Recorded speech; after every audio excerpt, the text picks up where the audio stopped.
Hey, Drew, you killed this shit.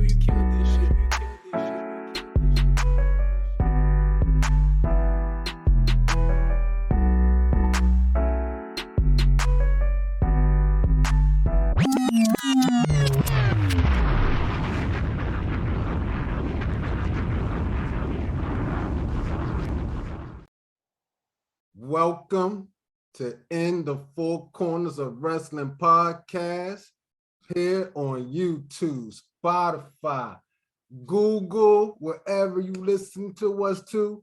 We about to get busy. Up in the house, we got my boy Quabo, J. Will, Hollywood. Got a special guest with us today, old Mel. Yeah. PWO. So we gonna, you know how we do, man. We're gonna go around and say what's up to everybody. Hollywood, how you feeling today, man? Man, y'all every week y'all just come over here and rip off people's like gimmicks. We aren't the ones, man. They are. Relax. You're not in the bloodline. You're not even Samoan. You're not Samoan, man. You're black. We are the end all be all. It sounds better. We got a Hispanic person in our group. They got all Samoans. We multicultural. Be proud of what you represent, man. Throw the foe up, man. Throw the foe C up, man. You know what I mean? What's wrong with you? Every week, y'all come in. Oh, acknowledge me. Oh. Like, dog, come on, man. I was good, Marshall, until that happened. I was like, oh man, here you go. I know he's gonna be on some, some stuff today. Okay. I already know what you're talking about. All right, so Quavo. You gonna say Ultimo Dragon versus Dean Malenko 2 is 10. That's what I said. I'm telling you, watch Baird Corbin versus Pat McAfee. Cook it 10. Watch what I Okay, hold on, Quavo. We'll come back to you in a minute. Jay Will, what's happening, man? What up, Marshall? What's good with you, bro? I'm chilling, bro. I'm already sick of his shit. It's okay. It's okay. Look, I'm over here like, what'd I say? I'm like, oh, okay. Hey, it's going to be a great day. Let's get started. Quavo. Holla at your boy. What it do, Marshall? Hey, chillin', man. Jay Will said he tired of the shit already. We 30 seconds in, man. He gonna go in today. He ready. I can't wait to see what happens next. It's gonna be good. It's 2022, and he's saying holla at your boy. What is this shit? See, I told you. Hey, you can still holla at me though. Not you though. See? And Jay Will gonna go at everybody, and then it's gonna pile on him today.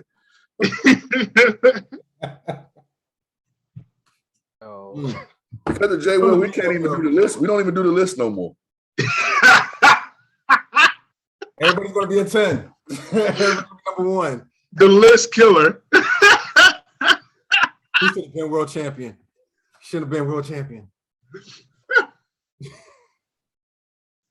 Hey, y'all, let's get to our guests, man. Let's say what's up to our guests, man. Hold on, but sometimes I just wish that we kind of like stayed with three of us, even though it's in the four corners. I could, we could just stay with three. I can turn him up. I can turn him back. Let me tell y'all, the man came back on the day we were supposed to start the next season, 50th episode, right? Use vacation time. I didn't even know we had it 613, but. Being a publicly traded company that we are, we have rules. Yeah, rolled over PTO. Yeah, we rolled over PTO from season one. Right, from season one, he rolled over the PTO that I didn't even know he had. Matter of fact, what I found out was he used the rest of the PTO from season one that he had, and he just took a break. Carry over. He came back with more PTO and was like, look, I'm going to take a break. Then he comes and he messes up the list that would have kind of gave us some credibility, maybe some fans, maybe some more people to watch the show and support. The show that we got credibility. He jacked that up. One of them two said Mick Foley should be top 10 of all time. I still haven't got a drug test back for either of them. But I'm waiting. It says we're a publicly traded company, you know. So yeah, go ahead, Marshall. I'm sorry. Oh man. What's up, man? Yo, I appreciate y'all. Welcome to the Wrestling Podcast, bro, man. Welcome. I appreciate y'all having me out here. I appreciate everything, man. That's what's up. That's what's up, man. Tell us about yourself, man. Tell the fans about you, man. Tell us about your time in the BWO, man. Oh man, I'm in BWO. I just be out there just saying nigga anytime I get a chance. That's it. Can't say nigga nowhere else, so might as well go say nigga to my niggas. You feel me? Nigga, I dig it. And there goes demonetization.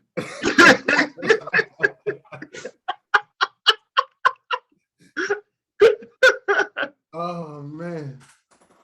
All right, y'all. Y'all know where it is. It's time to talk about some wrestling. SummerSlam 2022. Man, this thing was sponsored by everybody, dog. This thing was sponsored by Xfinity, Cricket, Sylvester Stallone, the Samaritan, Victoria Beer, Peacock, Fox, Tennessee Titans, Smokey's Barbecue, Dark Week, Snickers, the Marvel's Fantastic Four coming out sometime soon, whatever it is. It's all sponsored by everybody, bro. Smashville, Tennessee. I know what it is. Nissan Stadium. It started off with a bang, baby. Becky. Hold on, I gotta say it like my man did. Big time. Becky Lynch against Bianca Belair for the Raw Women's Championship. Y'all know every time he say big time Becky, big time Becky. Let's talk about it. Quavo, let's start with you, baby. How you gonna be after you said it like that, bro? What the hell? That's how he said, dog. Big time, Becky. Yo, why he saying it like he jumping though? Like That's how he said, dog. He be in the ring jumping. I'm like, I had to like rewind and jump. Like, dog, I thought I was tripping a couple of weeks ago. He said that every time she come out. The following week, he said it the same way. I'm watching the pay-per-view. I say, dog, if he hit this high pitch on the joint, I'm gonna clown his ass on the show. Big time, Becky.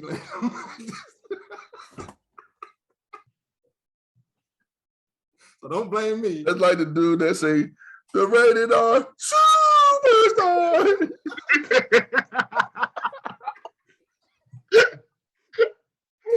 Come on, man. Listen, man, we gotta get this show, dog.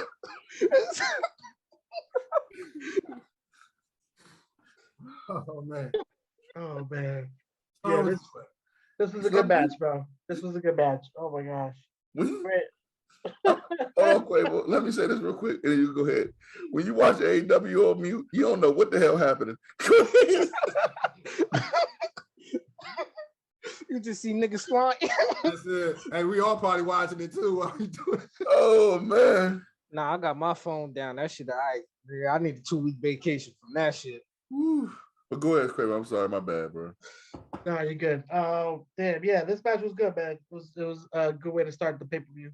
Io Sky and Bailey and them coming out to interrupt was pretty interesting too. Good way to start it off, man.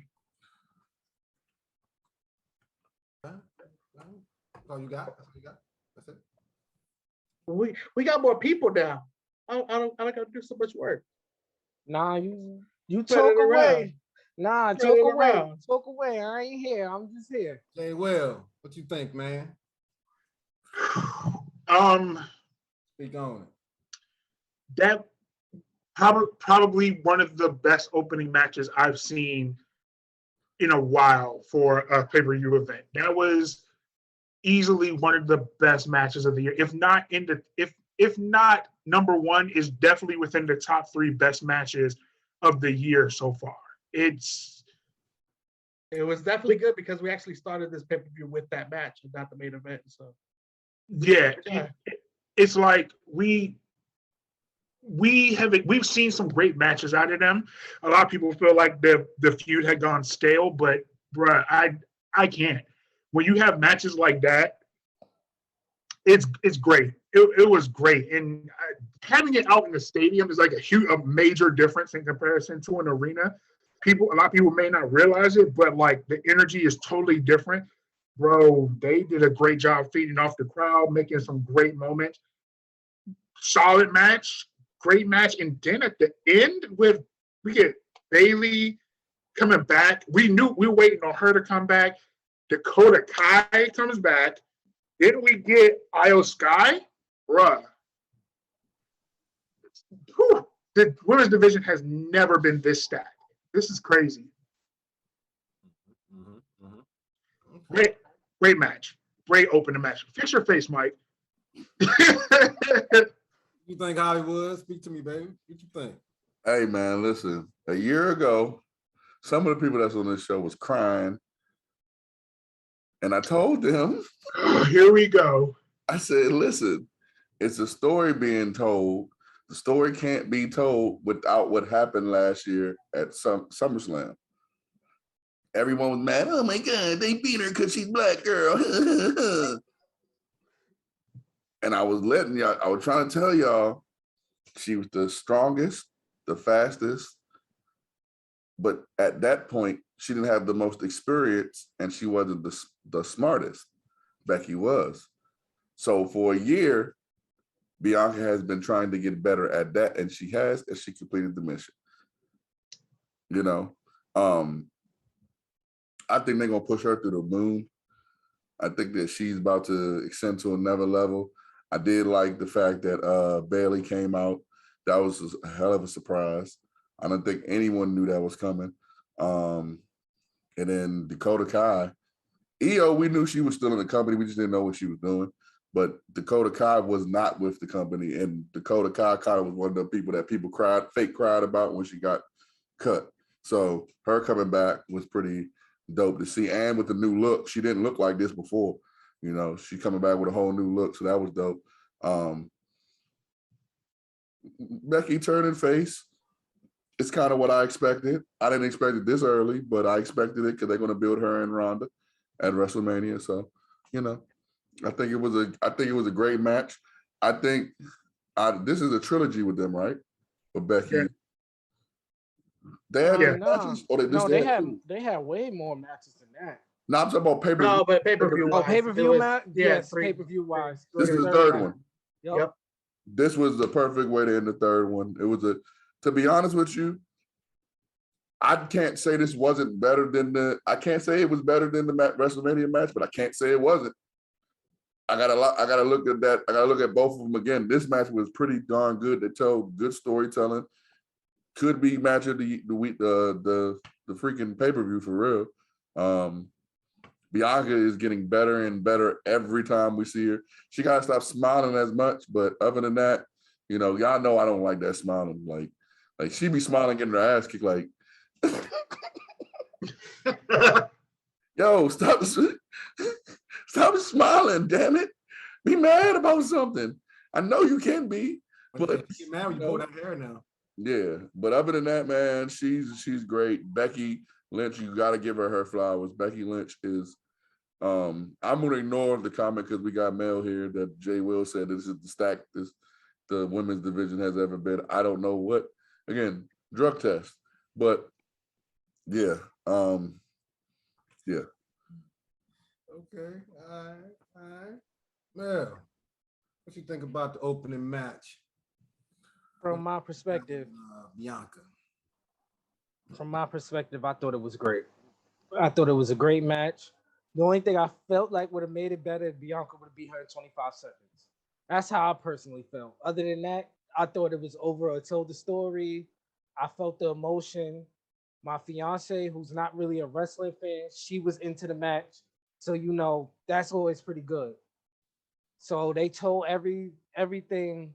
They left it all out there. Even when Becky got hurt, still pushed herself through that. I give little respect to that little white girl. So, you know, shout out to them. Then you have Bailey come back. I thought that was cool. Dakota, I'm like, oh shit, she left. I'm trying to explain to my fiance, like, oh shit, like she just left a few months ago. Like once Raquel Gonzalez, fucker, got to the motherfucking main roster, she was gone. Then we had Io come out. I'm like, oh shit, she was talking about going back to Japan. Quote unquote, Dave was talking about she was 1 foot out the door. Had her bags already packed to go to Japan. So I don't know. I just felt like if they were going to end Vince McMahon's storyline with this, that was a great way that they ended it, just letting them 2 women go all out. Yeah, I thought it was a great way to start Triple H's era. Once I saw Dakota Kai, I said, "Oh yeah, this is the Triple H era." Yeah. Hey, whatever you want to call it, tomato, tomato. At the end of the day, one nigga gone, one nigga here. Yeah, I said we know that we knew Bayley was coming back. We knew that she was well liked, but in the way this was presented was great. We weren't. It was heavy. It was a lot. But I will say, you know how we do talk about presentation and packaging and how storylines are progressed. You can kind of see over time, like when Becky first came back last year, she beat Bianca in such a way. She was cool, calm, and collected. But then over time throughout the year, we kind of see her unraveling. She went through those major like changes with her hair and those things. Those are subtle things that some people may not pay attention to. And so it just goes to show how she just eventually lost it. And Bianca took advantage of it. To Mike's point, she's gotten smarter. And that's a great way of storytelling that you've done over a year. That's long-term storytelling. A lot of things that people say doesn't happen anymore. Not even off front. Y'all know me. I be looking at the crazy stuff. So first thing I was thinking was like, Ultimate Warrior would have loved this ramp. That long ass runway, bro. Hey, that joke was long ass shit. We're gonna talk about it more as we progress into the show. But when we just got that view after they was walking to the ring and Bianca had to do that long ass skip to the ring, I'm like, yeah, Warrior would have towed this joke up, dog. Like last year's SummerSlam runway was just as long too. It had the whole hook to it and all that stuff, bro. Like I was like, God damn, this is a long entrance way. when they do it in certain stadiums, they can only come out through certain ways. Yeah. Yeah, so they have to do it that way. And that's why they don't have the big production stages there, because at that part where they coming out is really like part that they can't touch for real. You know what I'm saying? It's like real condensed and all that shit. Right, it's concrete. They can't really maneuver that shit around like that.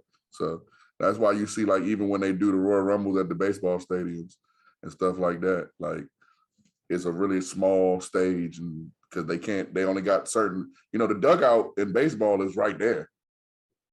That's where the people come from. So, yeah, they gotta have the ring at midfield, right? When they do it, it depends on the structure of the stadium. I don't think that the joint was in the midfield. As long as they were skipping and walking, it looked like it was. I mean, it was far. It probably was. It probably was. It might have been further than 50 yards for real. I was just glad, and we love him. I'm glad Undertaker's retired, because it would have took him 30 minutes, probably 45, to get to the ring, dog. Like, he still would have been walking to the ring right now. Man, Roman's entrance is long as hell now too. Well, thank you for just skipping. All right, bro. We should talk about the rest of the show. Fuck the show. 18 minutes. Technically, he didn't skip. He did. He was just commenting on an entrance. And he definitely did. His shows do be long. Listen, fat cat. You gotta relax. Well done, Baldy. You gotta relax. Come on, Big Fun. I'm really mad you called him fat cat, though. Easy, Mr. Clean. Oh, Oh shit! that was a good one. Jose cousin is Big Pun, so I call him Big Fun. There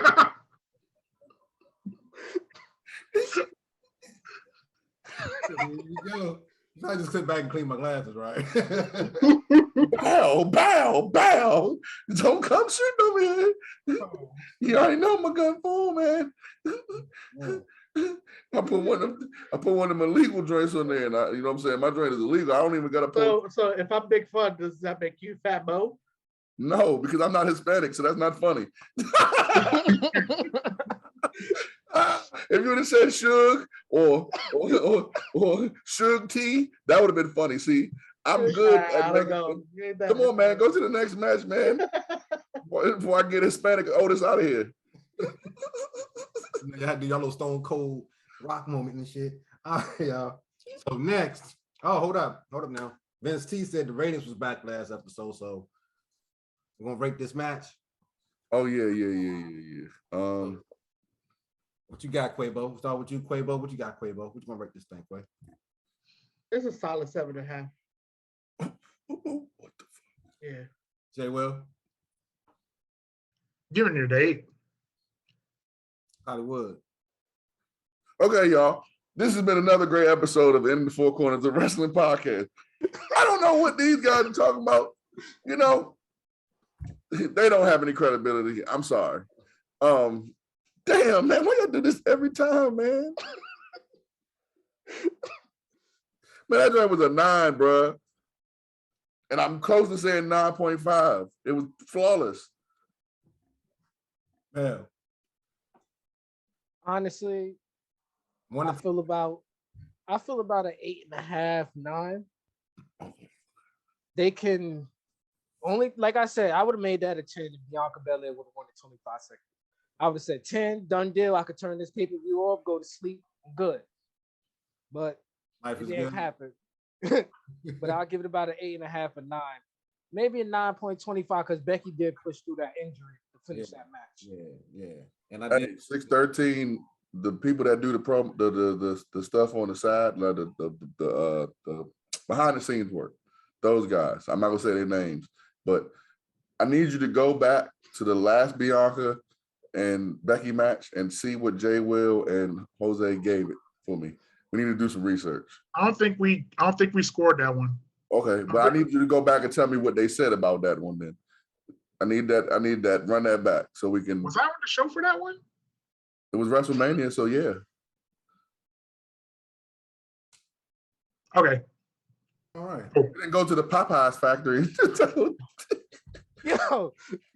Get the secret recipe. I'm sorry. Go ahead, Marshall. Go ahead. Take over the show, man. Right. So this next match, I was surprised.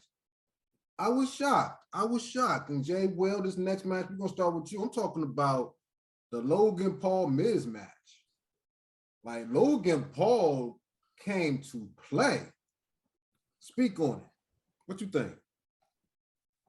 I'm going to go ahead and steal someone's thunder and give this man the flowers that he truly deserves. Miz knows how to work with people, bro. He made Logan Paul look good, but it's not even just that. Logan Paul himself is good. Like, goodness gracious. Bruh, top rope to the outside, frog splash on the table. Besides, no, Bad Bunny did a top rope dive to the concrete, not to the table. I don't think we've ever seen a celebrity, well, is he considered a celebrity? Anyway, I've never seen like somebody outside wrestler doing something like that in that moment.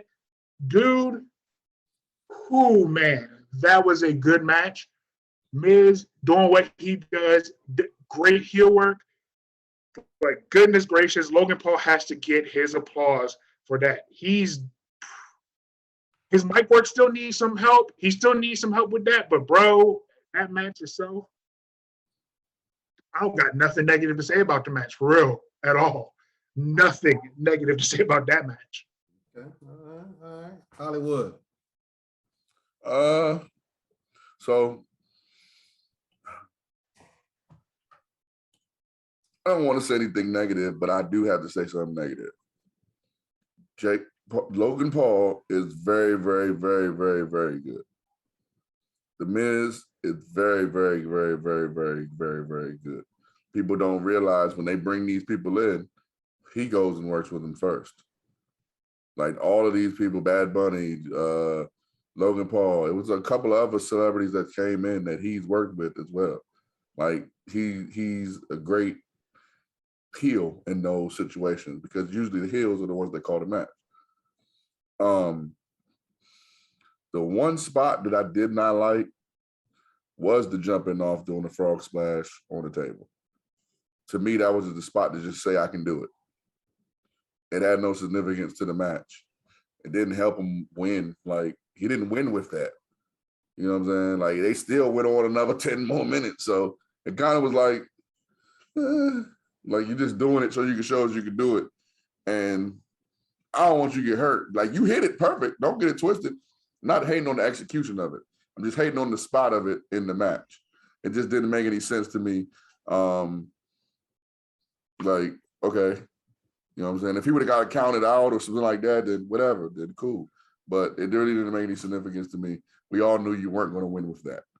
But other than that, I mean, he's good. He's really good. He do need to get his talking up, which is kind of ridiculous to say because the Paul brothers are pretty good on the mic when they sell fights. So I would have thought it would have been an easier transition for him, but maybe because WWE is a little different, like you can't just go out there and curse.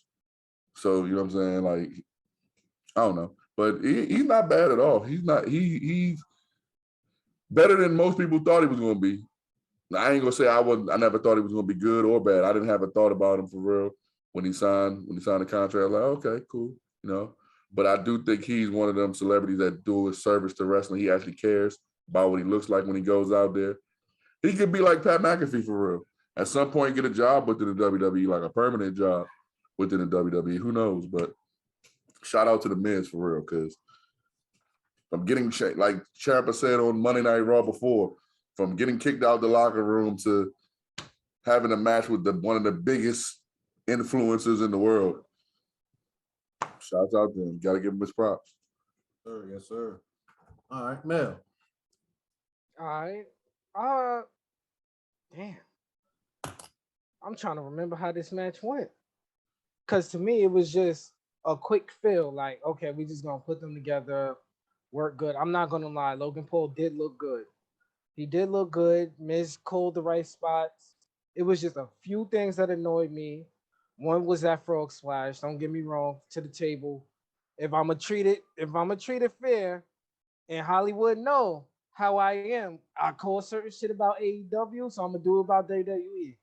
It wasn't needed.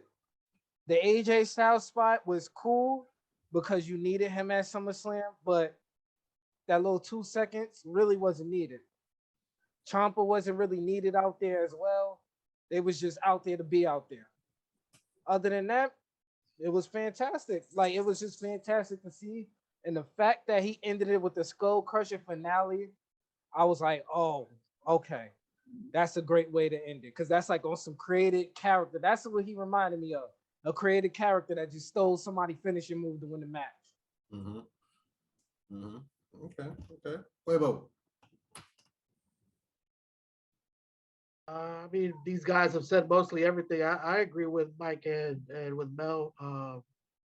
The frog splash didn't hit as hard as I thought it would. I think it hit more, and it was more of a disrespectful frog splash when it was him and the Miz versus Dominic and Mysterio. When he did the frog splash, then it was more like, oh, this is in your face. This is because of Uncle Eddie, that kind of thing. You know what I mean? Like that. It hit more. It sold more there.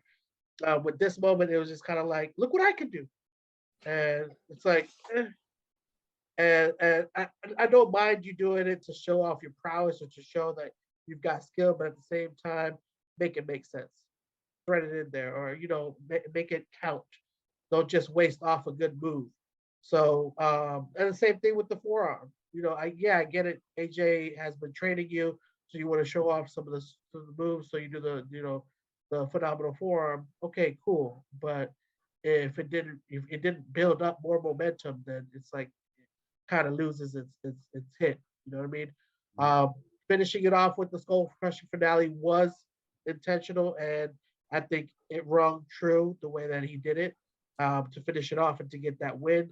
It was nice. That where that was actually decent, and I give props to for doing this match. I think Miz doesn't get enough props by far, just because he does a lot of work with a lot of cats, and we don't give him enough roses. So good stuff for you, Miz. Good shout outs to you, man. You did a good one with this one. And now look, Logan Paul's looking good. They're talking about how he has a future in this. Personally, I'm not gonna be a big fan about him working in the WWE. Not yet. I'm still a little skeptical, but we'll see. We'll see how it goes. They got a contract, so he's gonna be wrestling. Yeah. Questions. How you feel about the multi-year contract? Not a fan of it. Not yet. Not yet. I gotta see what he can bring to the table. Like you said, He's already gotten it. He's already gotten it. Yeah, but a lot of cats have gotten contracts too. It's like where does it go with? You know what I mean? So it's like we'll see in the future. I'm not gonna be gung ho about seeing Logan Paul yet. Now whether or not he gets into a good feud and actually makes himself entertaining, it's a different story. But for right now, it's like you just got your start. You just got your turn on the Miz. So let's see where you go from here, man. Let's see if you can build on it. If you can build on it, then maybe I'll buy into it. Okay. That's interesting. That ain't what you said about Bad Bunny. I was just about to say, was he better than Bad Bunny? Where does he rank with Bad Bunny? No, he wasn't better than Bad Bunny, man. Fuck Shit. that. You gotta represent for his Spanish people, man. You Did know he that. do a Canadian destroyer? Did he do a Canadian destroyer that people are talking about? Listen, man, if you gonna sit up here and say that this man and his 2 matches in the WWE ain't better than Bad Bunny, then I don't know what you watching wrestlers for. Did you really believe that, Quavo? Yeah, I do. Gotta I stick do. with his Spanish people. Look. First of all, Bad Bunny has not been in a singles match. Logan Paul has. So you try to compare apples to oranges. Put Bad Bunny in a singles match and see how he does. Logan Paul's tag match was better than Bad Bunny's tag. Logan Paul was in a tag match. That's what my point is. They both was in. You're saying his tag match was better? No, he was better in the match. So Logan Paul started that match and damn near held his own? No, I'm not saying that Bad Bunny wasn't in there longer than him. What I'm saying to you is that Logan Paul, the moves that he did, all look flawless. All look like put it this way. Every move Bad Bunny did, someone had to help him. When everyone says, "Oh, he did a Canadian destroyer," the other person helps just as much as the person that's doing it. A lot of the moves that Logan Paul is doing, you can do those in a real fight. You can rock bottom somebody. You don't need them to help you. Yeah, and Logan Paul comes from a fighting background. Right, but he can also Bunny, he can do the Canadian destroyer if he wanted to. He can't do it to Miz because Miz is smaller than him. So he'll hurt him. I think I see what Quavo was trying to say. For Bad Bunny, it's more impressive for the effort, but like he's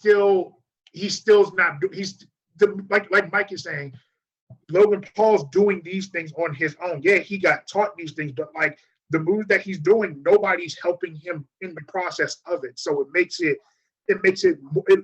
look like, yo, he's better. Like, don't get me wrong. Was flawless.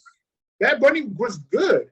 He was good, but like Logan Paul's matches, I hated to admit that dude looked good out there, bro.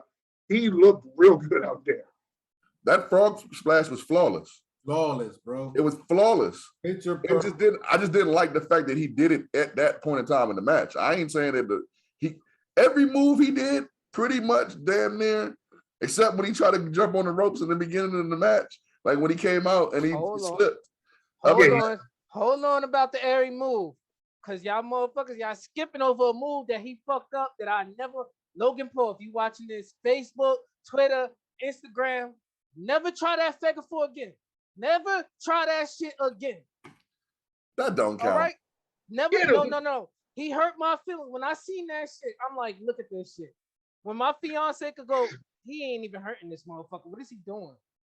When she could point that shit out, that hurt my feelings. Nobody that does it anymore looks like they hurting somebody. So professional wrestlers that use it don't look like they hurt nobody. Nah, ain't nobody won with a figure four in 37 years. So Ric Flair just used that joint. He didn't look like he hurt anybody with that joint. So. I can't take that away from you. The shit was so bad, it looked like he was doing the shit on himself. Listen. That's how bad it looked to me. It was just like The Rock doing the sharpshooter. You just never want to see that shit again. Yeah. I'll say this though. I appreciate the frog splash. I said, no, what the fuck? Perfect frog splash. Turned his whole body onto the table. Anytime Tommy the table can get taken out the game, Quavo, you know this, I'm all for it. You know what I mean? It's an officially a pay-per-view when a table gets taken out the game. Tommy the table was taken out the game early, which means this was going to be, in my opinion, a great pay-per-view. That's what I foresaw at this point once I saw that frog splash. So I appreciated it for what it was. Hey, look what I can do. Because Tommy got taken out the game. But yeah. We're going to break this thing, y'all. What we going to break this thing? Jay Will.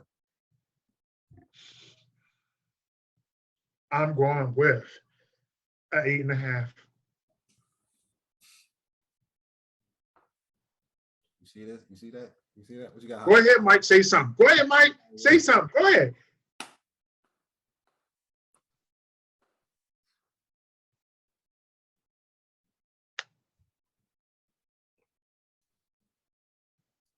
You just going to provide us with dead space for like a solid 2 minutes? You didn't ask me my rating yet, fool. So shut up. Yeah, I would. Right. Who cares what you say? You don't control shit. Shut up.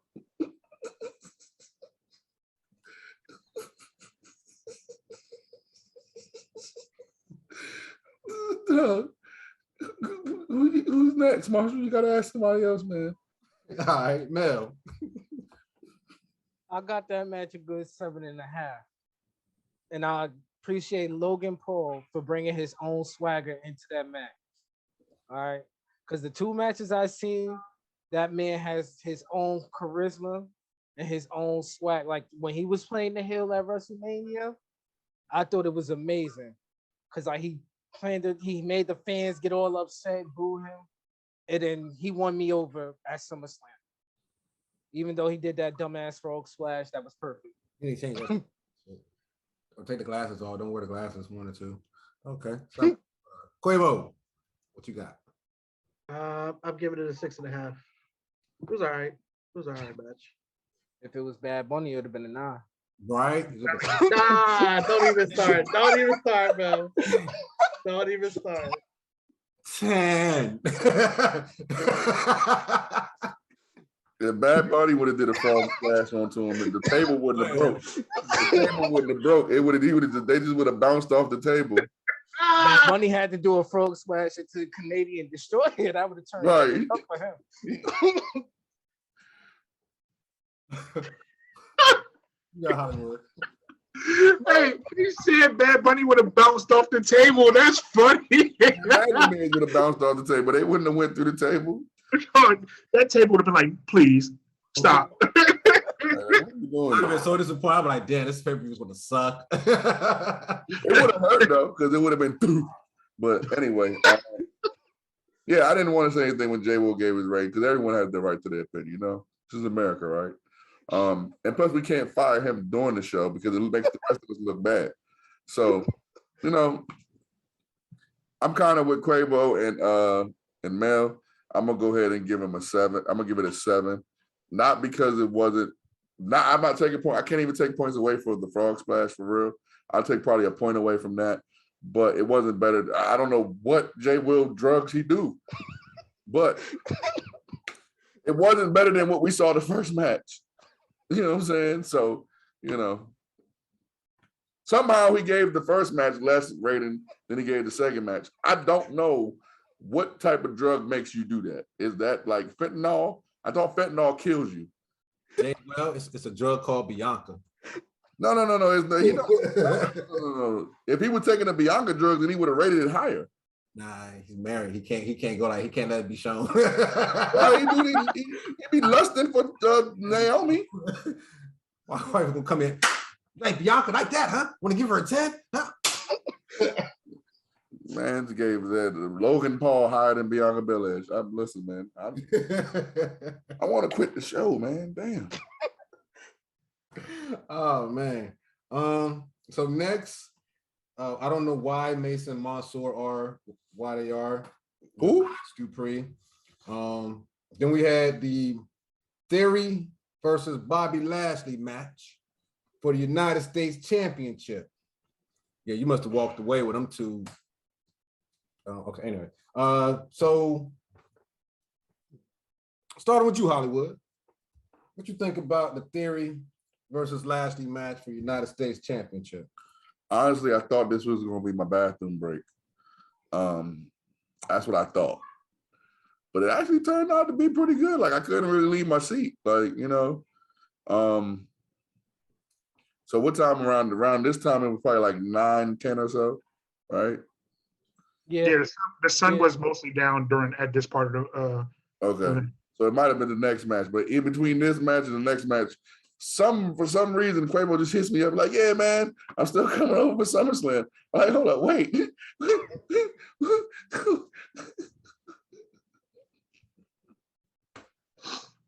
I actually texted you during this match.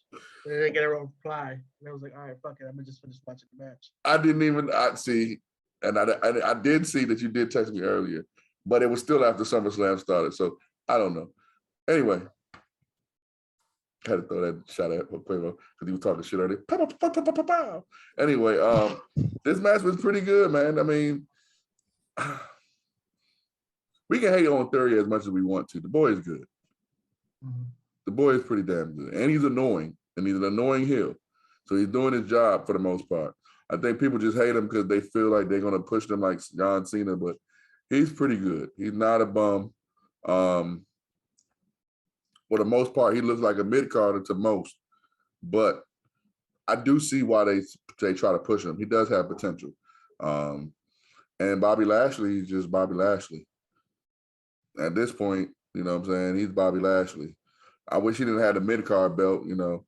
I'm not against them having Roman with both belts, but it would be cool if Bobby held like a top belt at this point because the work he's been putting in the last couple of years, like Bobby is this is what we thought Bobby Lashley always going to be anyway, when back in the day, you know. So good to see Bobby doing his thing. Yeah, like I said, pretty good match, decent match. What you expect?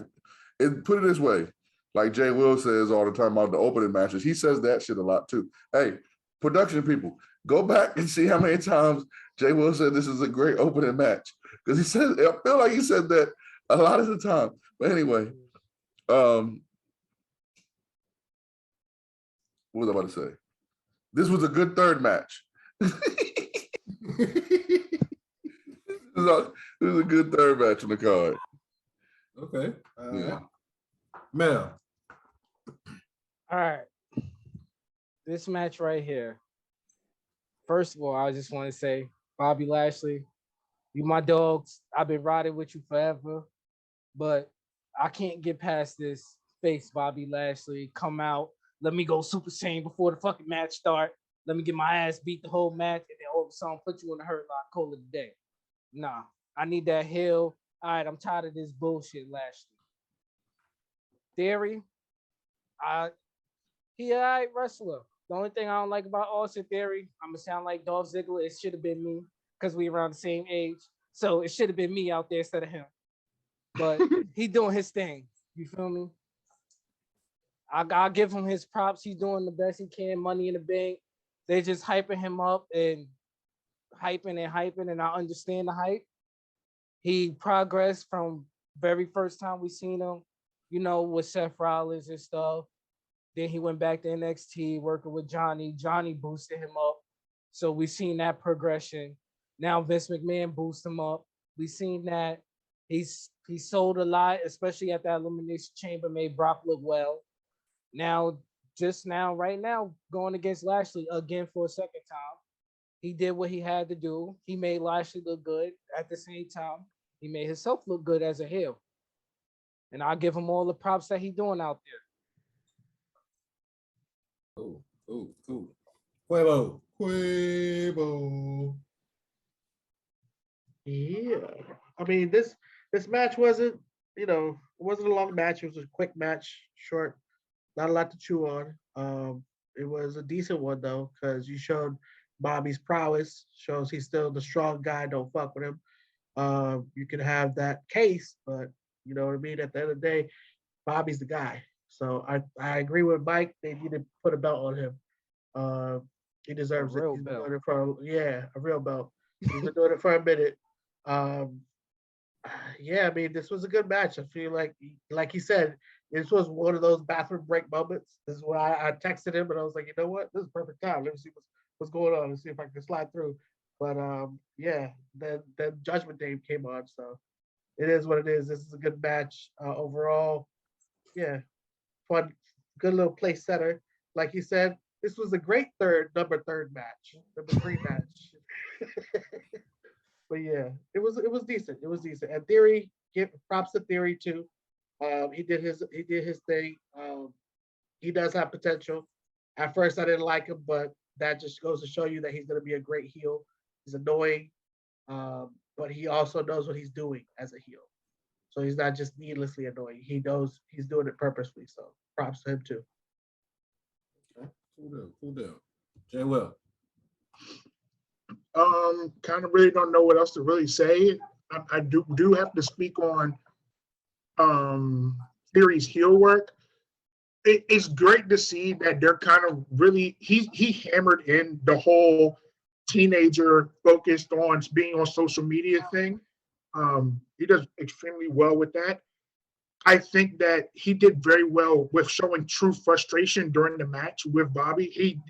His facial expressions during the match is really set on like, yo, this is a brick wall. What am I going to do with him? Pretty good moments with him in that match with Bobby. Quavo's point, it was short. That match was not. I mean, that was the shortest match on the whole card, if I remember correctly. I believe so. Okay. It was a match that I particularly wasn't looking forward to. I wasn't truly bored by the match at all. I thought the match was pretty good. Shout out to Bobby. I will say also to Mike's point, this goes back to the conversation of long-term storytelling. We saw it was Mania where Bobby won. Bobby beat Omos, and then he went into the crowd. He got somebody's WWE title belt, and he walked around the ring with it on, pointing to it like, "Yo, this is next. This is next for me." Cool. And then we put the U.S. title on him, and it's like we know that he's capable of being the WWE title. If we talk about how there has to be a main event title belt on each show, we could have had Bobby with the WWE title at some point. Not what I said, but okay. I think it was something that we said in the chat versus on here.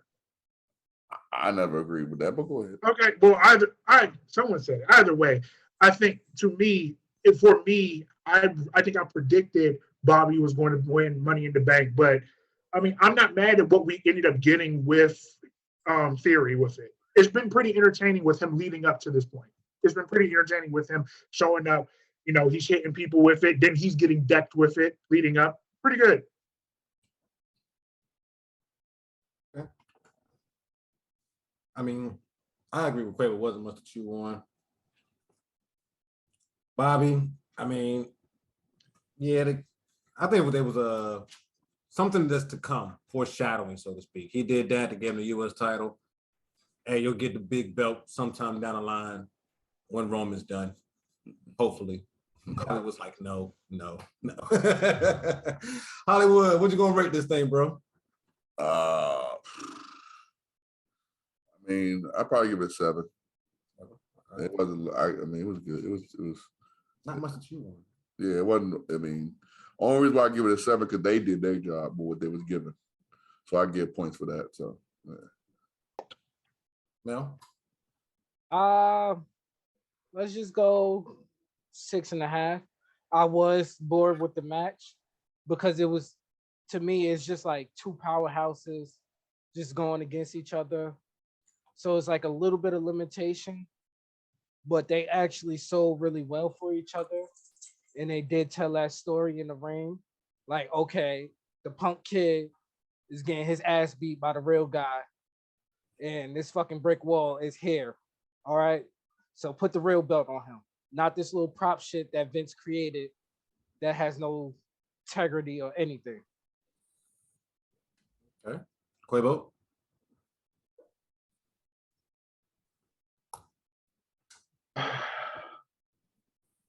Yeah, we can do 6. 6. You know, it was a quick match. It wasn't anything that was, wow about this. It was a filler. It was a filler, filled it up. It was a good, decent bathroom break. If you got to do a quick piss, go. You might not miss a lot, but I mean, there's not a lot you could do with these two per se, just because I feel like Bobby is not a really big feud with him in theory. You know what I mean? So, for what it's worth, though, they did look good in the break. It was a decent match. They filled it up, and they kept things moving. It was a good transition. So, yeah, 6 is fair. Hey, Colin, we're recording, you piece of. Some text in the group chat. Hey, you know what's funny? Colin, come back You know what's funny? As I said, you want to talk, Colin? Come back. Right. Every time we have the damn we record, he want to be a part of something. Like, man. The only time he in that chat is when we're recording. Well, hang with your rich friends. Y'all crazy. But one thing I want to add about Bobby Lashley, you're doing a fantastic job out there. Let's see, about when did he come back? About 17, 18? Mm-hmm. Somewhere around there. Mm-hmm. Coming back from botching everything. He botched every single thing to now look at him. Look like $1 million. Like, that's a guy that Black people could be proud of. Looks like the Almighty. He really does. He do. Almighty, Armageddon, whatever you want it, whatever Lashley you want to call him.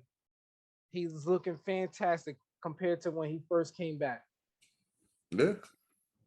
Jay Will, I need your rating, bro. Did I get your rating yet, Jay Will? I'm going with a 6.5 on this one. Again, it wasn't, I think the amount of time of the match was decent, but like it wasn't a match that I was honestly truly looking forward to. There was nothing super exciting for me to be bought in, but I did enjoy what I did see. Oh, I just looked at my TV and Matt Hardy and Christian are wrestling. Oh wow. What the hell? Okay. I'm messing with you, Jay Will. All right, y'all. So next, we're at the Judgment Day. Finn Balor, Damian Priest, with Rhea Ripley. She's so sexy and scary at the same time. Versus the Mysterios, Ray and Dom in a no DQ match. I'm just gonna start off by saying, Dom, get your weight up, bro. Mel, we're gonna start with you, man. I had a feeling this match was gonna be thrown to me. Personally, as the first person judging this match, this was just a Raw match. This was just a simple thing we could see on everyday Raw, all right? Because I done seen it 5 fucking times. How many times I'm gonna see Rey Mysterio, his punk ass son, step in the ring with Finn Balor with some pants on and Damian Priest with some damn eyeliner? I'm tired of it. I'm fucking tired of it, all right? I was happy because I got to see Rhea Ripley. Yes. When she came back, I was like, that's the leader of the fucking group. That is Judgment Day right there. She is Judgment Day with the shit on her face, with the shit under her eye. I was like, yes. But the rest of that shit, I was like, no. Get this shit off my TV. This shit should have been less than Bobby versus Theory. Then have Edge come back, and everybody knows in BWO how much I dislike Edge. I hate Edge with a passion. All right? I hate Edge with a passion. And it all started because he became the rated R superstar. I hated Edge with a passion. Keep going. I'm listening. I need some water. Keep going. Just go on Edge for like 2 seconds. Changed his fucking song to that rated R shit. I hated him. I hated him. I hated him. And then he tried to fuck Lita in the ring. And he pissed me off. And I hated him anymore. Because he out there living my dream and not doing it well. Okay? So to come back with fire, a damn haircut, and them bad ass glasses almost brought a tear to my eye. Okay? I said, this is not entertainment no more. I was ready. I was ready to turn the TV off. All right. And Dominic, I hate you too, because you're 1 year younger than me, and you in that bitch with the greatest luchador ever that I ever seen, and you're doing nothing. So I'm hating you too. Okay. I want you to see this. I want you to respond to me. Okay. Follow me on Twitch, Dominic, because I hate you.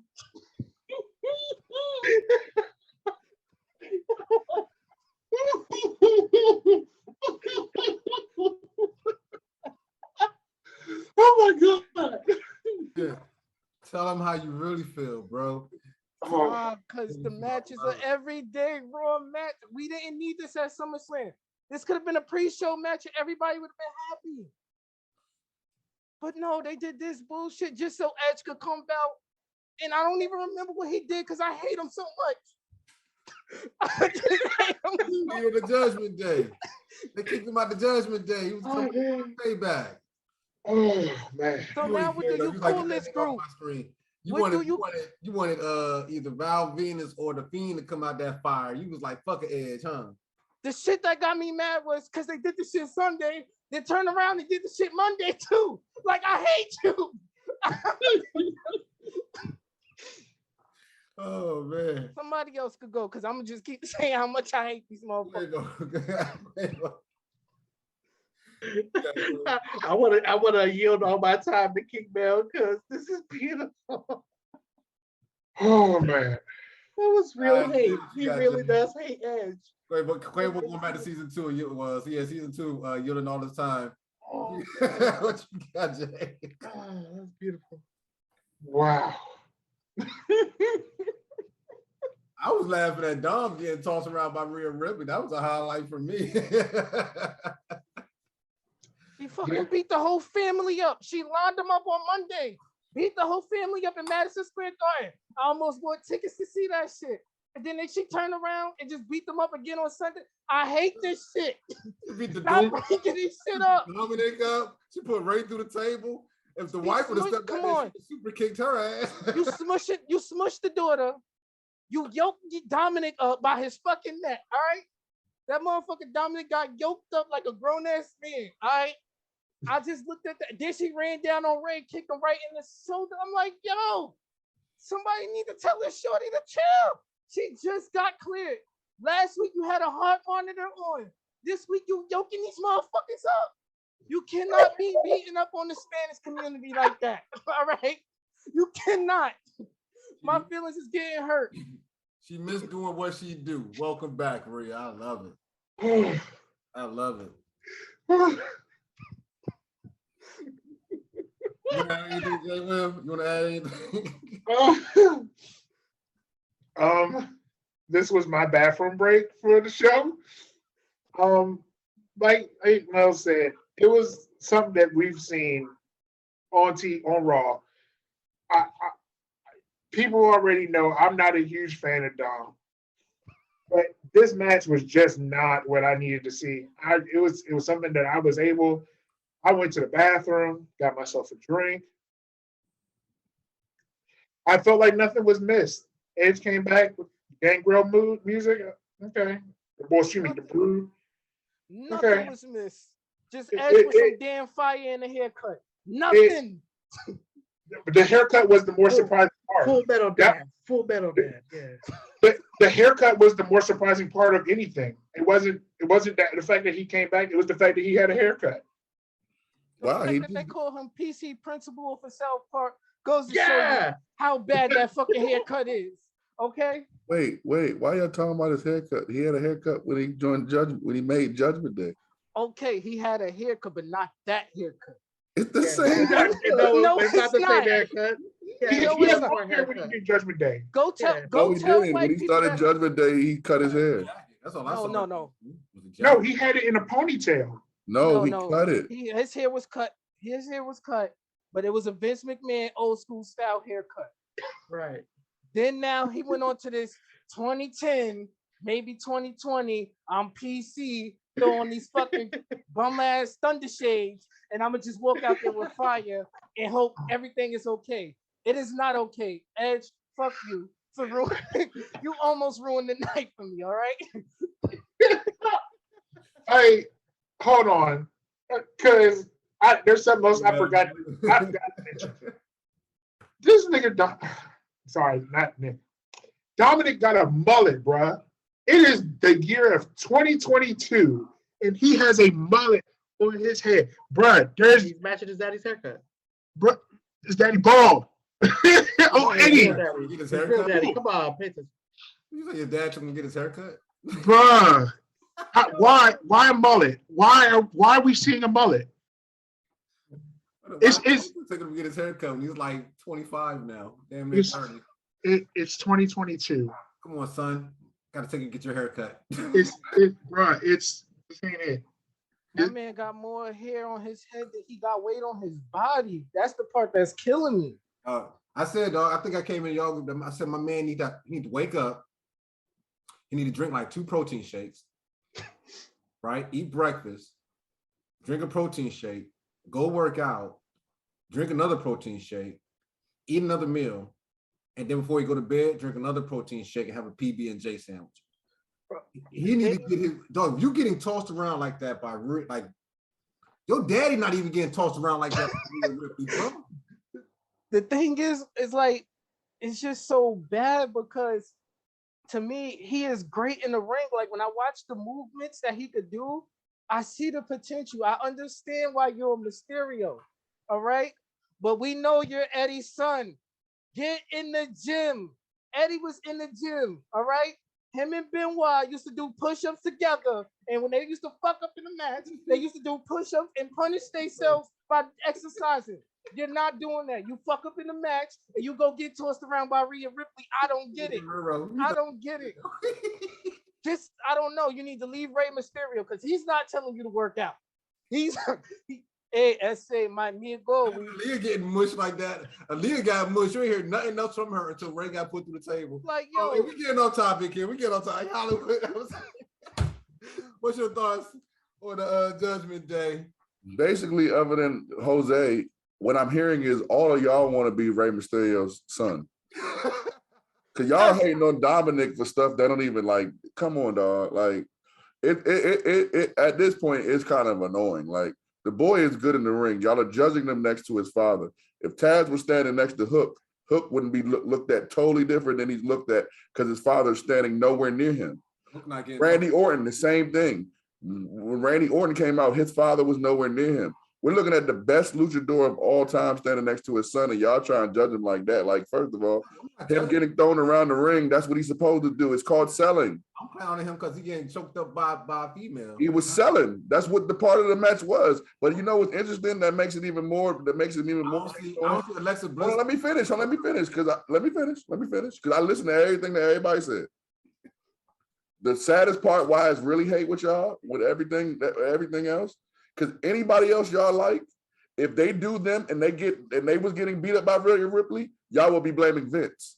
But with Dominic, y'all always, everything y'all say about Dominic, anytime anybody ever says anything about Dominic, it's him. It's not how he's getting booked. It's not that he's standing next to his father. It's him. Y'all blame everything on him. But every other wrestler, it's the booking. It's Vince. It's Tony Khan. Like, come on, man. The kid is good. First of all, he's a kid. You know what I'm saying? He's out there trying to be good, bro. And he's standing next to his father. Take him away from his father. When he's been away from his father, he's been better. Nobody was saying this when he was fighting Seth. People liked him. That's why he's still on the main roster. I just think it's unfair the way that everybody judged him because of his father. Like that's kind of like, you know what I'm saying? It's kind of like with Cody in the beginning. That's why Cody wasn't getting over, because people were judging him to Dusty. And then he had to be totally different than his father. But once he got away from his father's legacy he became himself. Give him a chance. Like, damn. Like you act like he went out there and said, yeah, I want Rhea Ripley to choke me. No, if it was up to him, I'm pretty sure he wouldn't even put that in the match. Nobody's judging the person that booked the match. They're judging him, and that's unfair. Like, literally, everything we do, every time is always a judgment of him. But anybody else, we talking about how they booked the match. Me personally, I'm having fun with Dom. Dom wouldn't have to worry about getting choked up by Rhea Ripley if he just followed the diet plan I just gave him. That doesn't mean nothing. See what I'm saying? See what I'm saying? Like, there's other people. Make it all fun. I don't hate Dom. I don't hate Dom. We just talked about Theory, and Theory got the weirdest shoulders ever. Nobody said any. No one made any jokes about Theory. No one made any jokes about Bianca. No one made any jokes about Becky. Her hair looked horrible. Nobody made any jokes about any other wrestler so far except him. Yeah, and we literally do that every time with him. And it's like, come on now. Like, well, to be fair, that happened and it was funny. Like, he did good in the match. I'm talking about the aftermatch stuff. Him getting choked up by Rhea, that was funny to me. Yep, I acted like he booked it. I acted like he went out there and said, yeah, choke me. However they booked it, if they booked it to be funny, guess what? Job well done. Because I thought it was fucking hilarious. Yeah, but you didn't say that. You didn't. I said it was him. I just say he need to get his weight up. Nah, bro. How does he need to get? My first comment was, because it was funny, get your weight up. Bro, we've sat up here and talked. His daddy didn't even get dragged like that by Rhea Ripley. He should. Because he wasn't booked to get dragged like that. Why would you drag a legend like that? Duh. What other legend have you seen get dragged by a woman like that? Okay, that's not a fair question. Because that is a fair question. Hold on. What woman legend? No. What do you mean? Other than China, God rest her soul, who's able to drag another dude like that? You see, you again, y'all be changing the goalposts. I said, what other legend got dragged by a woman like that? China wasn't dragged. Question, because there are no other women that could drag a legend like that. What are you talking? They got smacked up. You mean to tell me Charlotte Flair couldn't do that to a man? You mean to tell me Bianca Belair couldn't do that to a man? To what legend? To whatever. That's the point, Marshall. Duh. They're not going to book a legend to look like that. Duh. So that's why I said, if they did it to be hilarious. No, you're missing. Well done, because I thought it was missing the point because you're defending yourself. You're missing the point because you're defending. I'm not defending myself. You are defending yourself. Comment was, what I'm saying is, now I'm drinking protein shake. That means I thought it was funny. This is what I'm saying is, Marshall, every single person other than Quavo that talked about Dominic and myself, they talked and bashed Dominic. You included. Okay. Bash Dominic. Y'all do that with him. It's lame. Leave him alone. You don't do that with everyone else. You didn't, when we talked about Logan Paul and we said we didn't, why do you keep cutting me off? Dog, let me finish. Let me prove my point. When we were talking about Logan Paul and we said that the move was a bad move, we didn't blame booking. We just said it was a bad move. We didn't even discuss who put that in the match. Right. With Dominic, it's always everything. It's his haircut. It's the way he talk. It's this. It's that. You don't do that with everybody else. And that's how they book him. He don't have a say so in that. In my defense, I made fun of Big E's haircut. I made fun of Keith Lee's haircut. That's just a thing for me. Just saying. Yeah, but you always talk about Dominic negatively as well. Just like you talked about him negatively as well in this one. You didn't say nothing he did good. You literally just shitted on him. I know. I flat out said I walked away from the match, period. I wasn't interested in the match. Okay, I wasn't. I started with that. That's my point. That's my point. About his legacy. I just say he need to get his. He's young. He got time to get his weight up. Dog, you only say that about him because it's him. Every new person on this card look funny. I have an opinion about Dominic, so I can't have an opinion about Dominic. No, I'm not saying that you can't have an opinion about Dominic. I'm saying the repeating of talking and bashing him is annoying and it's lame. It's not productive. Like bashing him. He's young. He got time to grow. All right, bro. You're missing the whole point, bro. Y'all don't do this to anybody else, but you keep doing it to Dominic. It's cool. Ain't nobody came with my list to do it to yet. What do you mean? There's plenty of other young people that's just as bad as Dominic. We talk about NXT. We talk about AEW for Christ's sake. We don't bash AEW people as much as we bash Dominic. Dominic literally on this show, literally, no. Because I be talking about, as much as we have fun, I be talking about credibility as well, about this show as well. He is the only wrestler, every single time we talk about him, there's negative talk about him. No one ever says anything good about him. And if that's the case, then you guys are, at this point, is hating. Yep. The boy worked the match. He was the one working the match. No one said that. I hate him. He taking my spot. I wish that Regardless, that's funny. That's cool. You're not a part of this show. I'm not really directing at you. What I'm saying is, come on, man. If we gonna talk about like there's people that y'all like, y'all don't even bash. Matter of fact, I'm gonna be quiet. I can't wait. What match is next? You know, I'm equal opportunist. Hold on. Nah. About everybody. I don't care. Nah. I hear what you're saying, though, Mike. That's nah. With Dominic, Oh, y'all go out y'all way every time to make him a joke. My first thing that I said about Dominic was, bro, drink a protein shake. You keep making it worse. You're not saying any. That's the Lord have mercy. What happened? He got snatched up. All right, but what I'm saying to you is, Marshall, when are you going to say something good about him? That's not cool that we keep bashing the man over and over again. It's not like he back and he just doing dumb shit. When I feel in my opinion, I see him do something good. But but in the chat, you can say that he do something good, but on the show, you're going to fake. Because you do in the chat, the only person in the chat that always says something negative about him is Jay Will. You do be giving him credit in the chat. So if you're going, therefore, that's what I mean by credibility. I'll give him credit. Huh? When I see him do something good, I'll give him credit. I just said that. Okay, never mind.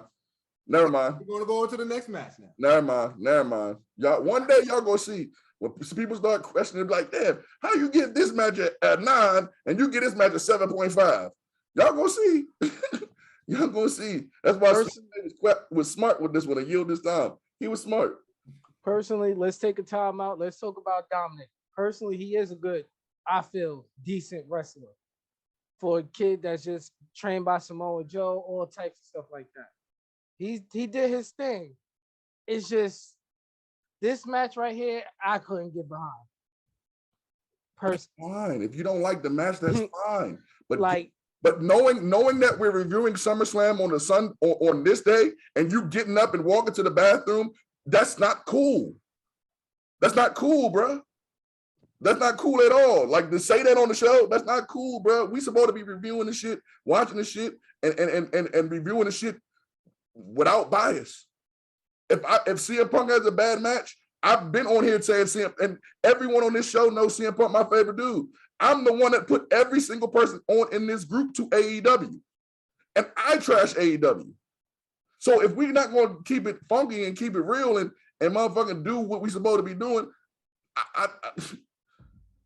like, come on, bro. I can't be the bad guy every week. Like, come on, man. Like, that shit's not cool. Like, this shit's starting to blow me, man. Like, have some integrity. What you gonna do?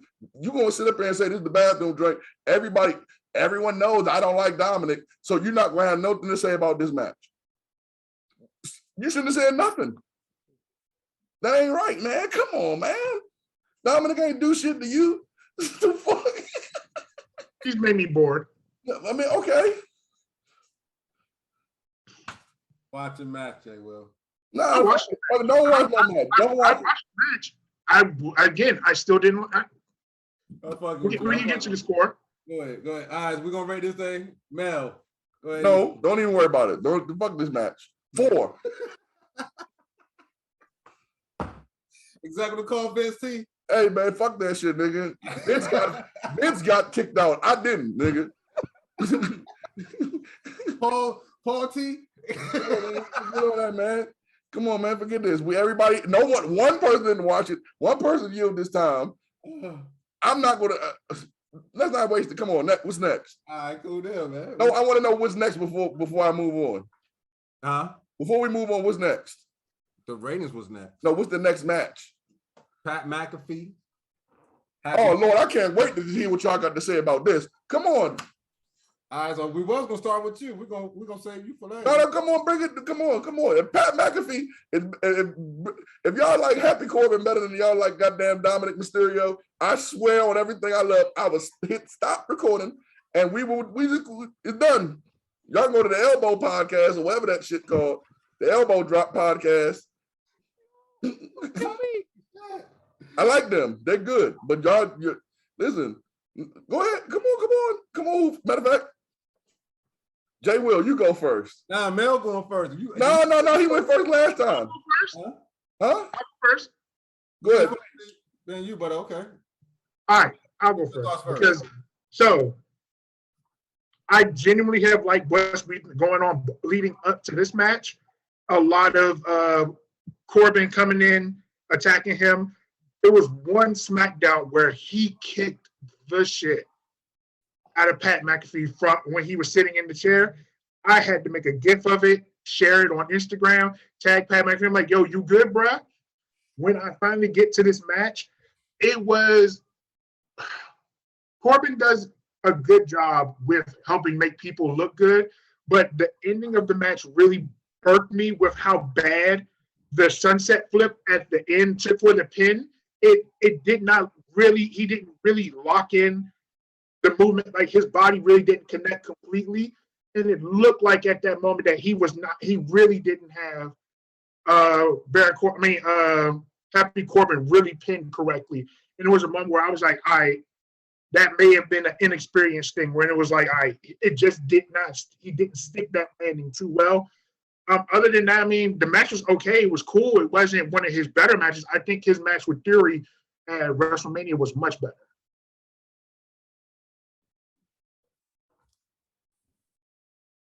And I'm done. Okay. Now. Oh, it's on me. All right. So if I had to sit through that last match, then I had to sit through this match. The build up to this match was great. Watch the match. The best thing about it was the commentary. The best thing about it was the commentary. When it just felt like Cole went off script. He gave it his all in that match. And the match was just It was just to me. It was just like the match before. It was just That could have been this is a match I could have been on the pre-show or SmackDown. That's how I personally feel. And we could have not heard Corey Graves the whole night. Okay. I could have took with or without this match.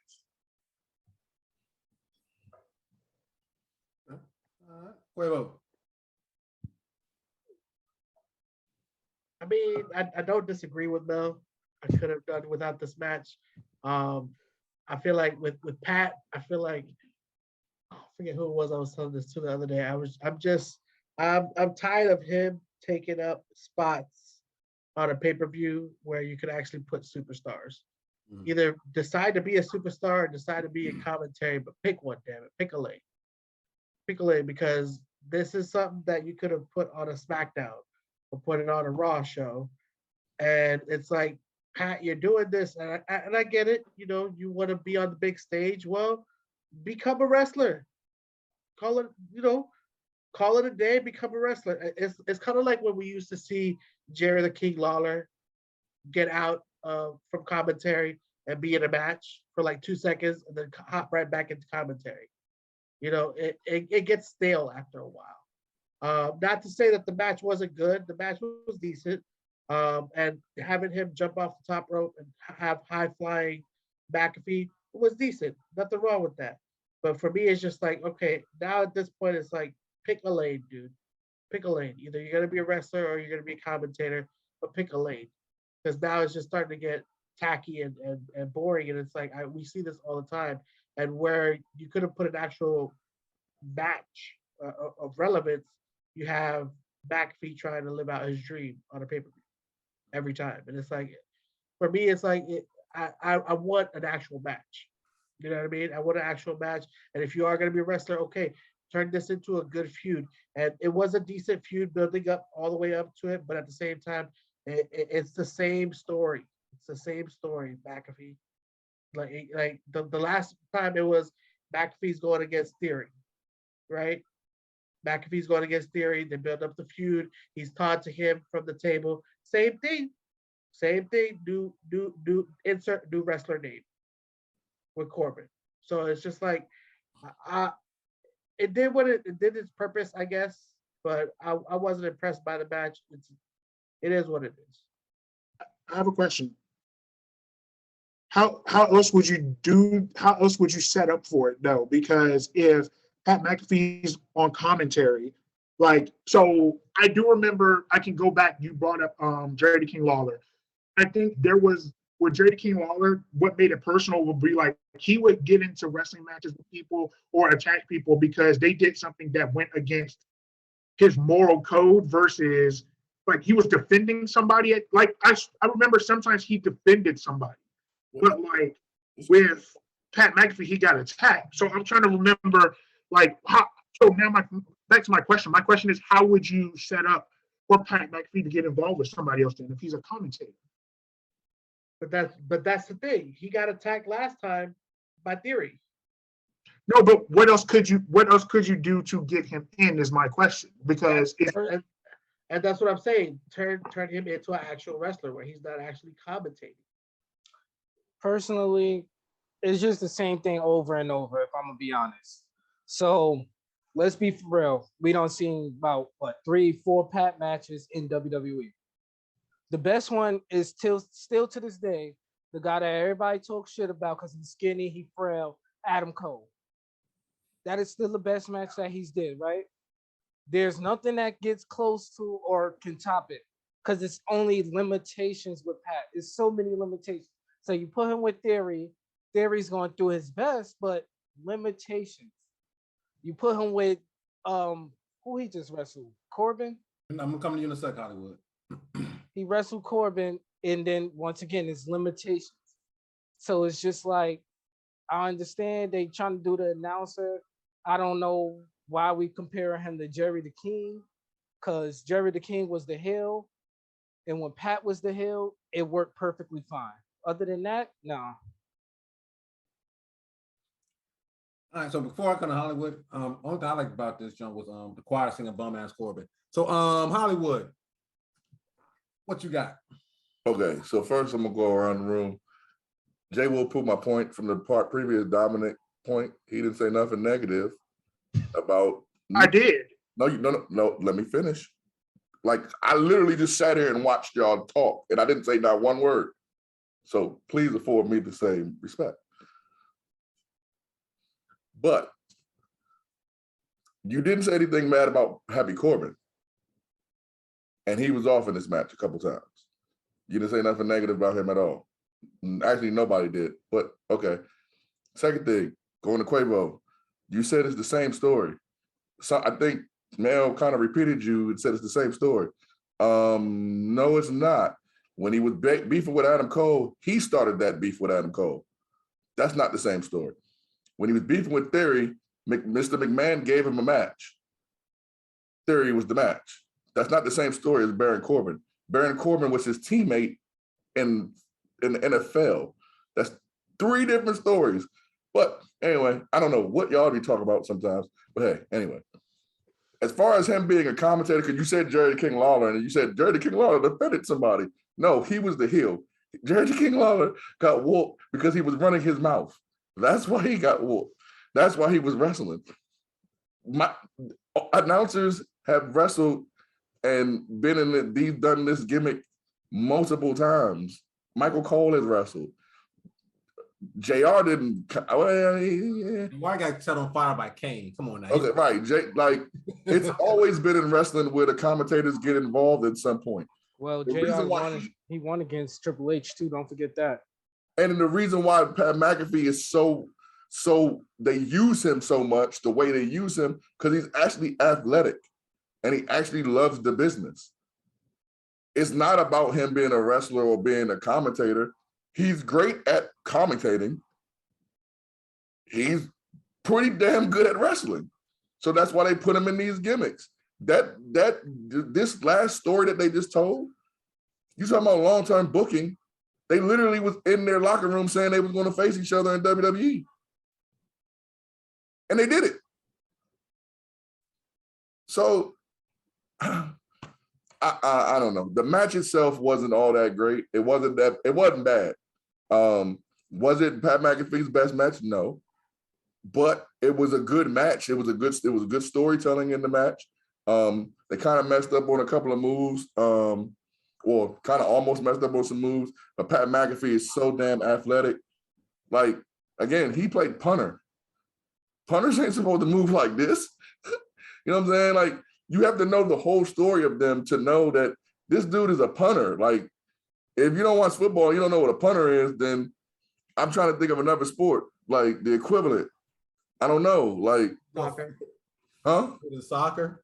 Yeah. I mean, it really isn't an equivalent in soccer because everybody in soccer field pretty much kind of like either the same size or something like that. But it is no weak. Designated hitter, I guess. Designated hitter can be really good. But he don't play outfield, right?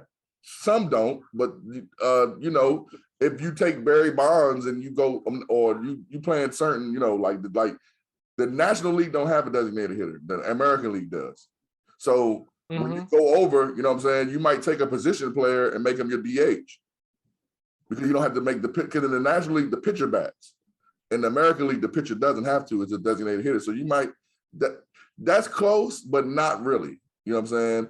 Punter is like a punter and a kicker is like kind of like shit. I don't know. It'll be like a jobber. A jobber for real. A jobber in wrestling terms, like a bottom feeding jobber. You know what I'm saying? And he's always been like Pat McAfee's one of the top NFL players of all time, possibly a Hall of Famer for a punter. There's not very many punters in the Hall of Fame. Right. So I guess they use him to that. I think if it was up to him, he would just probably do commentating at this point. But he probably has a deal somewhere in there that they fit in wrestling matches. But I mean, it wasn't that bad, but it wasn't that good, great either. You know, maybe because the spot in the card probably as well. That could be one. That could be a good reason. If you would have got it out the way early, maybe everybody appreciated it. Now, I will say I agree with Quabo and Mel on this one. That, well, I kind of disagree, but I do agree. I agree that this match, the actual match, could have been on SmackDown. But I think the build-up built it up enough that it could have been on SummerSlam. Oh, it was a fantastic build-up. It was from promo-wise, the attacking with Baird, fantastic build-up. Don't get me wrong. It was just the match itself. Yeah. It was just it like was. that's the best way I could put it. Recovery by Pat though. He almost fucked that one move up. That's why I said it's athleticism. Yeah, that was a decent recovery he had to pull that swanton off. Yeah, that I mean, even when he did the joint when he fell on his knees, when he was going on the top rope, he fell on his knees and he pulled himself up. That was going to be my one question too. Like I already know the answer, but who did it better, Logan or Pat, on this night? On this night, Logan. It's not even close. Right. Are you talking about the match in itself? Like this night on this pay-per-view, both for their respective match, because I'm watching this and I'm just thinking, I'm like, okay, looking at Pat go, I'm like, yeah, Logan did better. So that's gonna be a question I'll bring to Logan outperformed. Logan performed his moves better to me. Okay. I don't think he sold better than Pat. Logan is very clean with his performances. Everything is very like a finesse to it. Like Mel mentioned earlier, he has his own swagger to himself. Like when he presents his moves. To Jose's point, if Pat McAfee wanted to be a full-time wrestler, he could be at this point. Because he got to sell it. I think he's better at selling than Logan Paul. He's definitely better at selling. To me, the reason why I got Logan just ahead is because when Logan hit those moves, it feels a little bit more believable.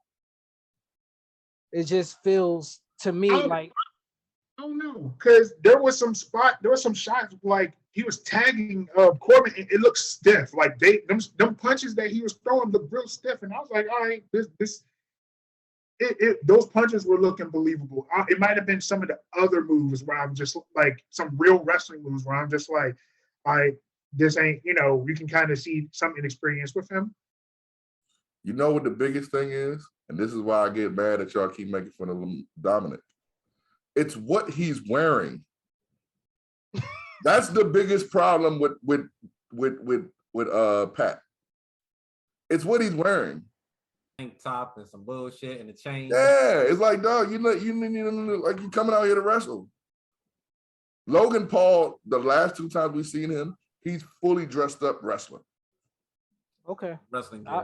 I'll give you that. Yeah, every time we see Pat, he just look like He rolled out the bed. All right, let me go do this match real quick. If he didn't have the chain, would it make a difference? Because his Well, whole last pay-per-view, he came out with a diamond cut. Like that last chain he had last pay-per-view, that one was sparkling. Man, the only person that's been able to pull off a tank top in wrestling is Brody Lee. Rest in peace. And I was when he was losing. Facts. You wear the damn tank top in a wrestling ring and some jeggings and some shorts, some what are the drinks called? Some joggers. Like he literally looks like he's about to go hang out with the fellas. Like, yeah, I'm about to go hang out. Hey, bro, I'm about to go pizza. But before I go pizza, I gotta go get this match real quick.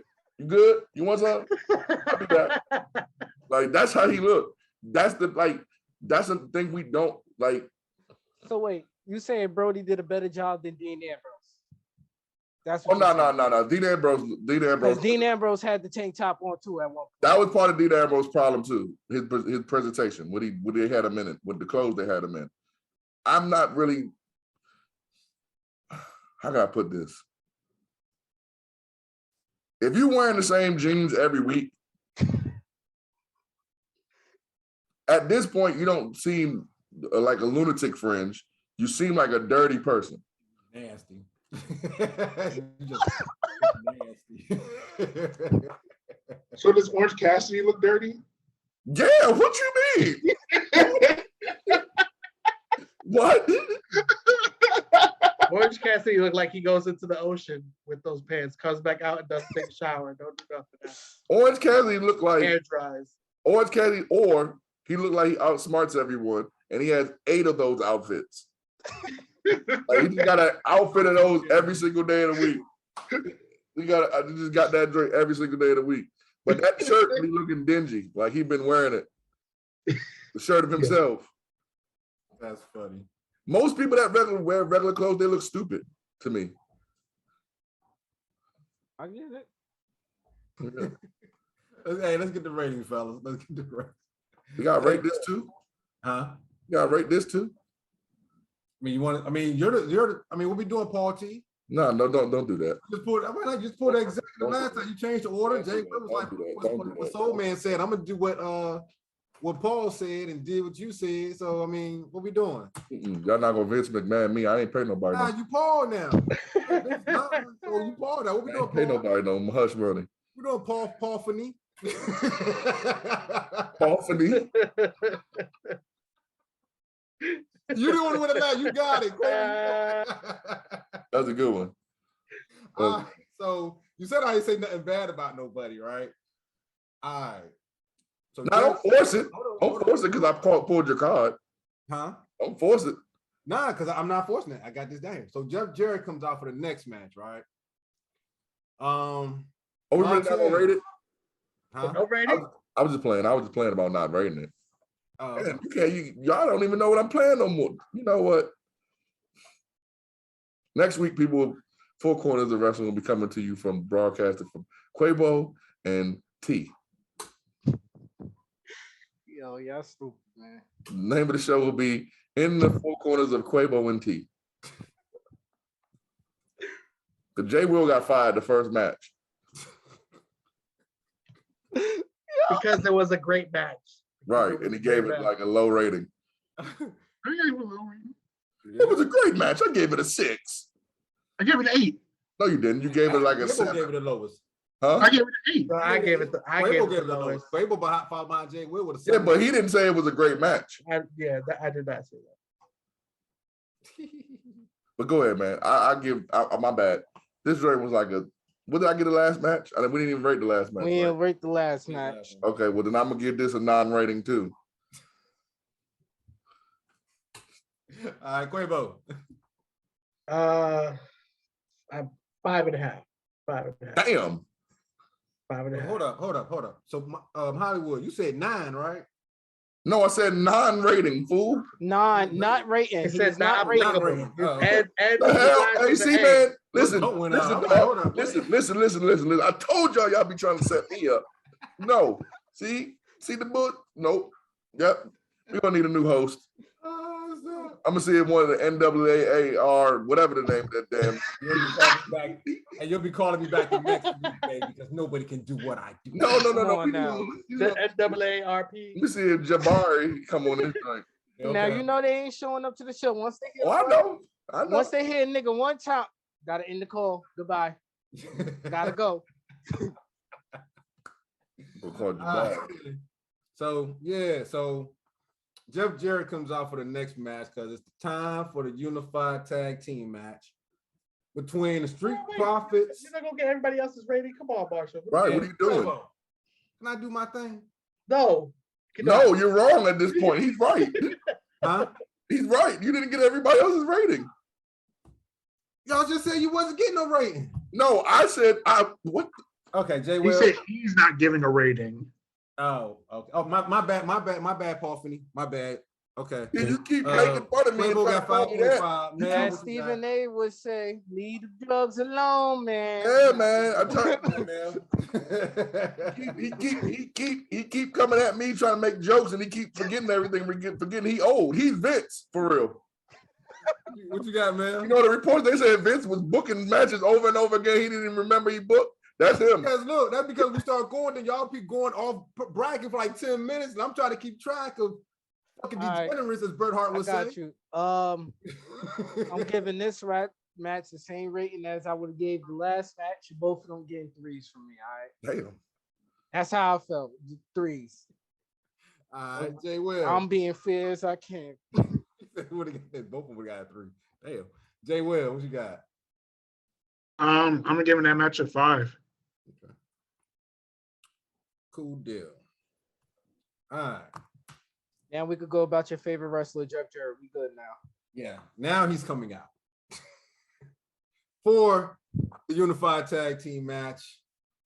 The Usos versus the Street Profits. Montez coming out there, 2 Chain Montez, but did he cost him the match? Because it looked like he's ready to cry. Feel like he's about to turn heel soon. Does he need to change his finisher?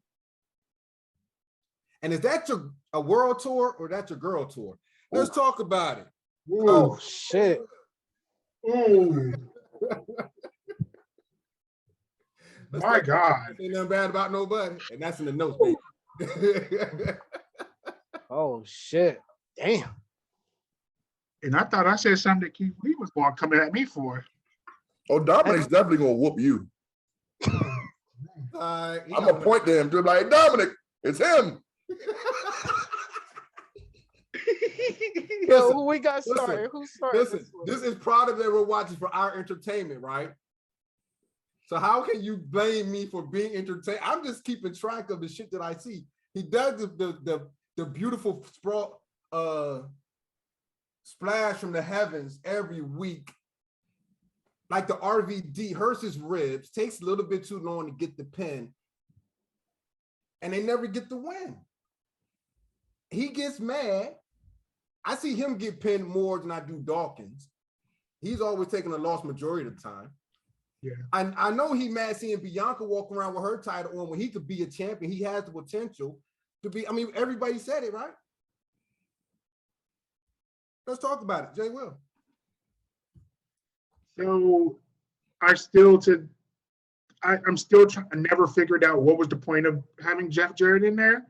I mean, granted, it was good to see him get super kicked on the SmackDown before. You know why Jeff Jarrett is there? Can I answer to why Jeff Jarrett was there? Yeah, because it's Nashville, Nashville. baby. I know, I get it. But again, what?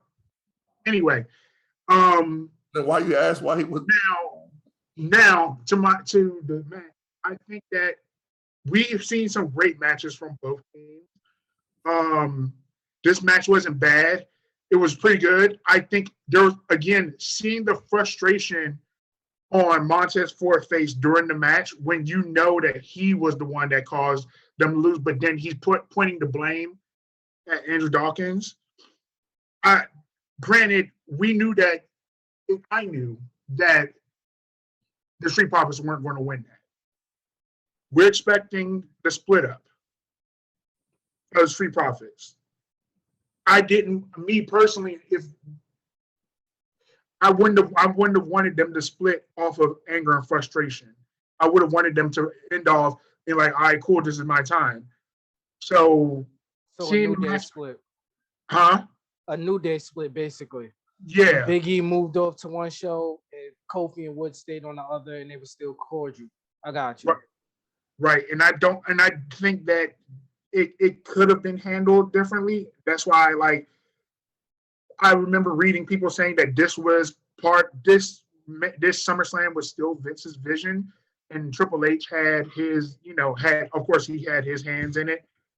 I think that we could have had them end amicably instead of, having them end on an angry note with one another. Decent match. I am tired of seeing Montez Ford trying to dive out and then getting double super kicked. Like, that's a spot that we see every week. Like, he didn't do his normal high dive off of the top row. We didn't see. Well, did we see that? I think we did see that. Yeah, it was a match that we could have seen, that we saw it at Hell in a Cell. We saw it at Mania. Like, I like both teams at the end of the day, and I just think that this match was not. We didn't particularly need a repeat, but I guess they needed a match. Because what number match is this with them for pay-per-view? Is this like the third or fourth? It's the very first one. Huh? It's the very first one. For a pay-per-view? Like, man. Quote unquote, Yeah, I'm it about is to for say, no, pay-per-view very first. That's what I'm saying. Like that. Because they premium events now, so quote unquote, this is Okay. the very first one. But Yeah. This was another match that we could have done without, but I mean, I stayed and watched throughout the whole thing. It was pretty good. Thank you, Mel, for that assist. You got what I was saying. Let me get your thoughts on this thing, man. Come back to me. Cause I want to hear what everybody else guys see. I want to see if they're gonna touch base on something I feel like that should be talked about. All right, Quavo. Yeah, I mean, I am getting, like, to Jay Will's point, I am getting tired of seeing that super kick into the 1D. Getting into it, I saw a lot of leaning into the super kicks and all that, man. Like, yeah, go ahead, super kick me. Yeah, it's just, I don't know.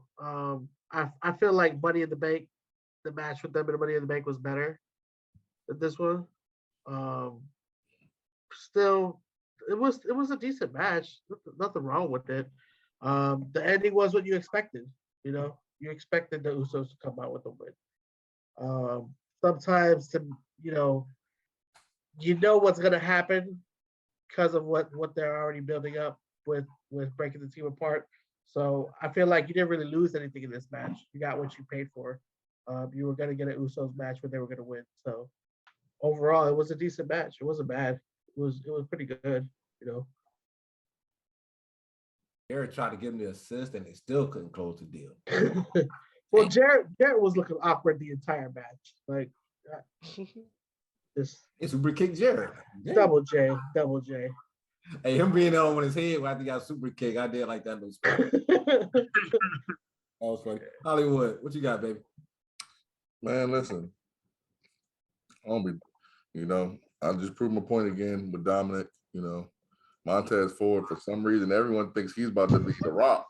Like, I don't get it, but because, Dominic, every match y'all nitpick, but is it me or every Montez Ford match is the same? Every match is the same. Every damn promo, he hyper as shit. Yeah. Every match he always gets double super kick. And why do they have to end? Why do they have to end as friends? Why do they got to end this? Why do they got to end cool? Cause they black? They're not gonna end cool. No, I'm asking because everybody seems to want them to end. Like, they didn't want the New Day to end for whatever reason because they black. But for some reason, nobody want the Street Profits to end any other way but a peaceful way because they black. If it was a white group, nobody would care. They'd beat them up. Beat them up. You know what I'm saying? We probably would be cheering for the heel. That's what's coming soon. Oh no, Montez Ford is definitely going to be the heel. Mm-hmm. He has to be a heel for him to get over, because there's not enough of y'all fake Montez Ford fans to get him over for real. Keep going. There's a little sprinkle. Oh, Montez Ford, he's the future WWE champion. Everybody that says that about Montez Ford think everybody can be a champion. So Tommy Dreamer should be world champion. yeah. Eugene should have been the WWE champion. Mason Booger should have been a world champion. Hornswoggle was Vince's son. He should have been champion. Like, for months, y'all been saying Montez Ford is like the Rock. Like, I don't understand it. Jeff Jarrett to me did a solid job. I do think this wasn't one of their best matches. It wasn't one of their worst matches either, but I think it got the job done. I think they did what they were supposed to do. I think I liked it. I like them. I like both teams. I do wish the Street Profits don't break up, because the tag team division is a little bit, it's not as it's not in WWE. That's their flaw. Their tag team division is not as bulky as AEW or any other promotion. So I don't want to see a tag team just go to waste just to split them up. It was decent. Who did? All right. So we're gonna rate this thing. Well, Mel, let's come back to you now. You done heard what everybody had to say. So what Hollywood said, I want to touch on. I thought Jeff Jarrett did a fantastic job out Me too. there. As a guy, he went out there and he felt like he was doing a better job than the actual refs that we had reffing these matches that night.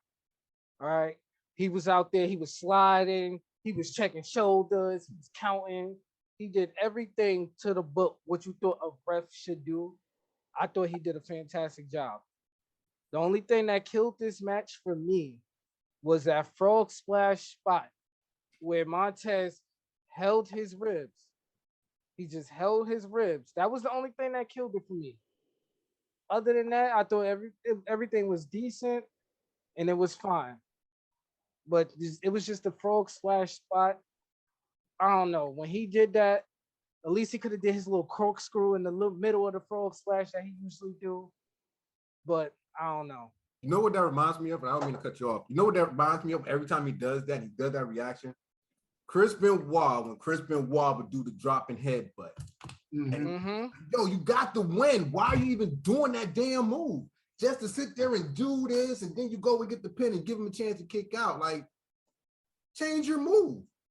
And that's my opinion. Like, that's how invested and wrapped up I'd be up in. That is his finishing move, isn't it? Huh? What, the flying headbutt? Yeah. That was I'm talking about Montez. Yeah, that's the frog splash when he started. All right, what was it last year? Yeah, ain't no way he about to went through a whole contemplation. He started just off like the turnbuckle. He wasn't going that high off first when he was in NXT. It wasn't until near the end of NXT he started to get a little height with it. Once he came to the main roster, that's when he had the full height with it. And it's like every week he gets higher and higher. He used to jump out the. He ain't about to jump out the. Not with that finisher. That's why I was asking. Like, that's a legitimate question. Should he change his finisher? Because he's not going to win nothing with that finisher. They're going to continue to lose. Jeff Jarrett gave them the assist without really trying to give them the assist. I mean, we've seen him give the assist. He was mad at Usos and what happened. What was that, Friday, Monday, when he got super kicked or whatever? He wanted some retribution. That was his little payback, and they blew it. Doesn't need to change his finishing move. Man, like I said, I liked his frog splash. He could jump. He one of them dudes that could jump. He reminded me of Dante Martin when they come off the top rope. They could just jump out the building. I like when he did the corkscrew, but once he started holding his stomach like he was RVD and all types of stuff, it was just, okay, I see where this is going. Now you mad at Jeff Jarrett because you holding your ribs. Not Jeff Jarrett, but you holding your ribs, talking about you need to count faster. I get the point. I get everything. He The already gave seeds you they assists. Why playing. he need to count faster? I get all the seeds, but that wasn't the first time in the match he said he needed to count faster. It was also another time before that he said he needed to count faster. I see the seeds that he is planting to be a heel. Mhm. So if they break up, I see it. It comes from SummerSlam, and then we're gonna have a whole full of them going back and forth. All right. Cool though. Let's rate this thing. Jay Will. Uh, this wasn't one of their better matches. It was a 6.5. Quavo. Yeah, I could do a 6.5. That's fair. Hollywood.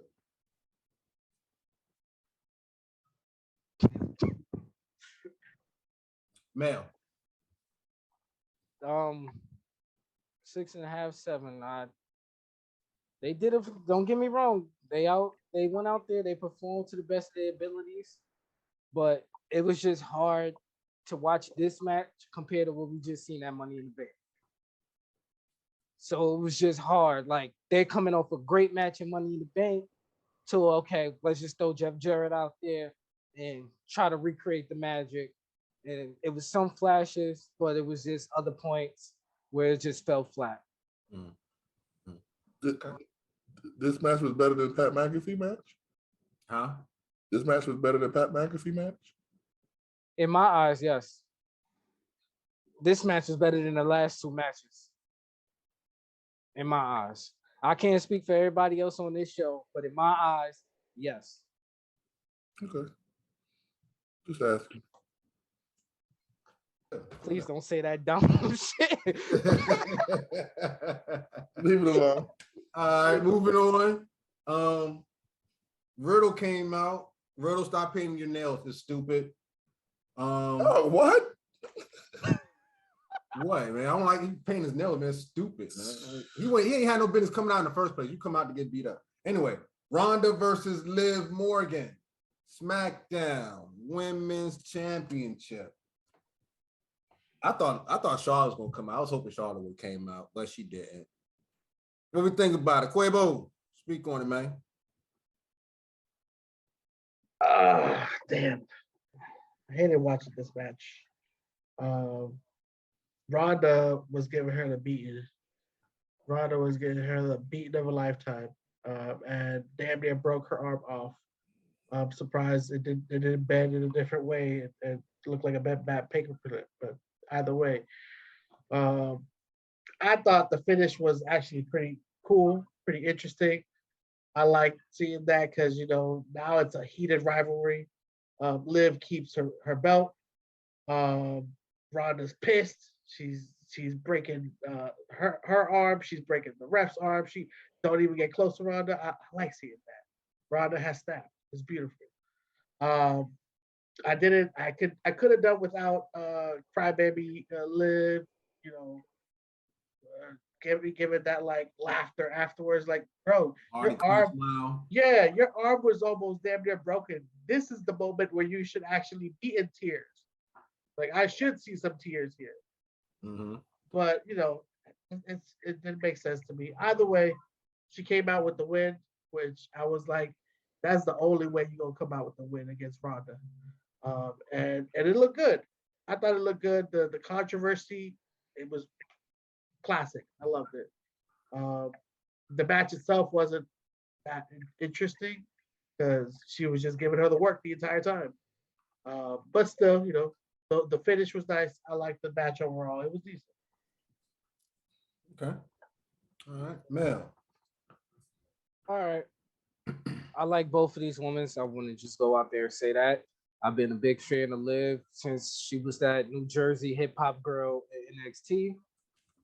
That was my first time seeing her. I like Ronda when she first came out. But once again, I'm going to go back and I'm going to say this again because it's going to be my third time. Limitations. They limit so much they could do with this match because Ronda is not that good yet in the ring. Ring savvy. Yeah. And it's only so much that I personally could see Liv Morgan do.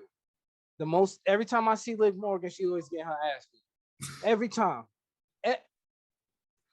from NXT to now, she's always been getting her ass beat. Like, so for her to have this woman title, I'm happy for her. But realistically, you're a punching bag. And Ronda, they need this heel Ronda to process because the fans is just not believing in this face Ronda. Now, the match wasn't that good. I'm glad it was a short match. It didn't go on too long. What was it, like 15 minutes, if not 15 minutes with interests? So I'm glad it wasn't that long, but it was the thing that stood out the most was the outcome. How Liv retained, but she really fucking almost lost her own arm. Like, I was ready to call up my fucking chiropractor and shit like, yo, can we get Liv Morgan in here?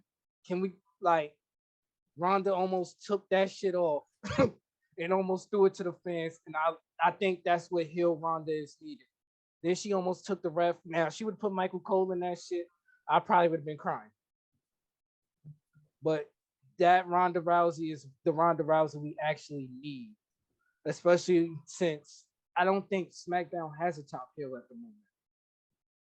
Because I don't know who's it. Charlotte is out, so I don't know who else is the top heel. Female wise, Sonya it Deville. was a top heel, I think. Sonya who? Roman's top heel, male wise. Sonya who? How many times I'm gonna see her wear that same black male suit? As Mike T said, you're starting to look dusty. You're starting to look dusty now. You're wearing that same suit. You're starting to look dusty. Oh shit. Hollywood. I kind of wanted you to go to J. Will first. Just don't know about this show anymore, man. Y'all trash Dominic, but Liv Morgan, I just don't see why she.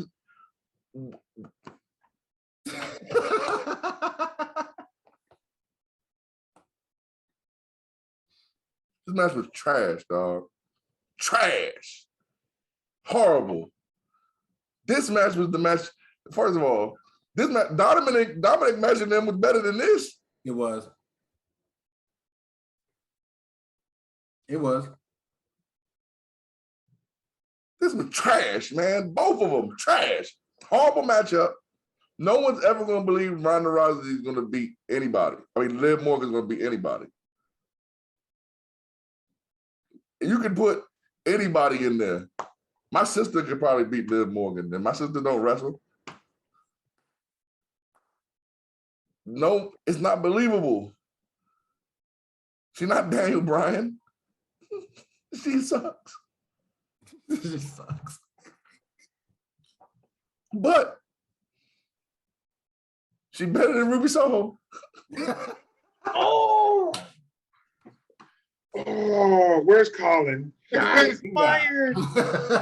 She's in a better situation than Ruby Soho. So way better situation than Ruby Soho. I can't hate, man. Man, shouts out to Dominic, man. Shouts out to Dominic, man. Shouts out to Dominic, dog. They hate on you because you're daddy, bro. They want your daddy to be their daddy. Okay, that's why they hate on you, Dominic. Because I don't know how anybody can take this match seriously. Like, Mel just gave it a synopsis. Jose gave it a synopsis. You guys gave synopsis about this match. This match was horrible. It was trash. Trash. Liv Morgan and Ronda Rousey, trash. Both of them look sloppy. Both of them look like they don't know what the hell they're doing in there. Trash. They say Jay will be calling Dominic green. Liv Morgan is a green light that just stays green. You know how you go to the light and the lights go red, yellow, green? Yeah. Well, this light is always green. It's never been any other color. It's solid green or blinking green, just solid green. It's green. Like, the light never changes. There be people on the other side waiting to get in.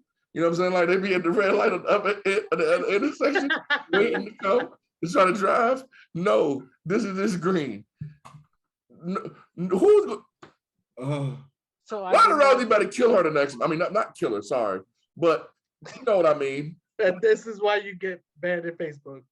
No, because you would say something like that, and then everyone else don't gotta know that. That's why you never have my job, Quavo. You know this Quavo trying to take shots because you want my job. That's why you never have my job, Quavo. You'll never sit in this chair. He said a lot of times Quavo's hit or miss, and he doesn't. When he misses bad, like Westbrook bad. Or he just hit the whole backboard bad when he misses. Jay Will, when he misses, it'd be rolling around the hoop, and it looked like it's about to go in, but it don't go in. Go out.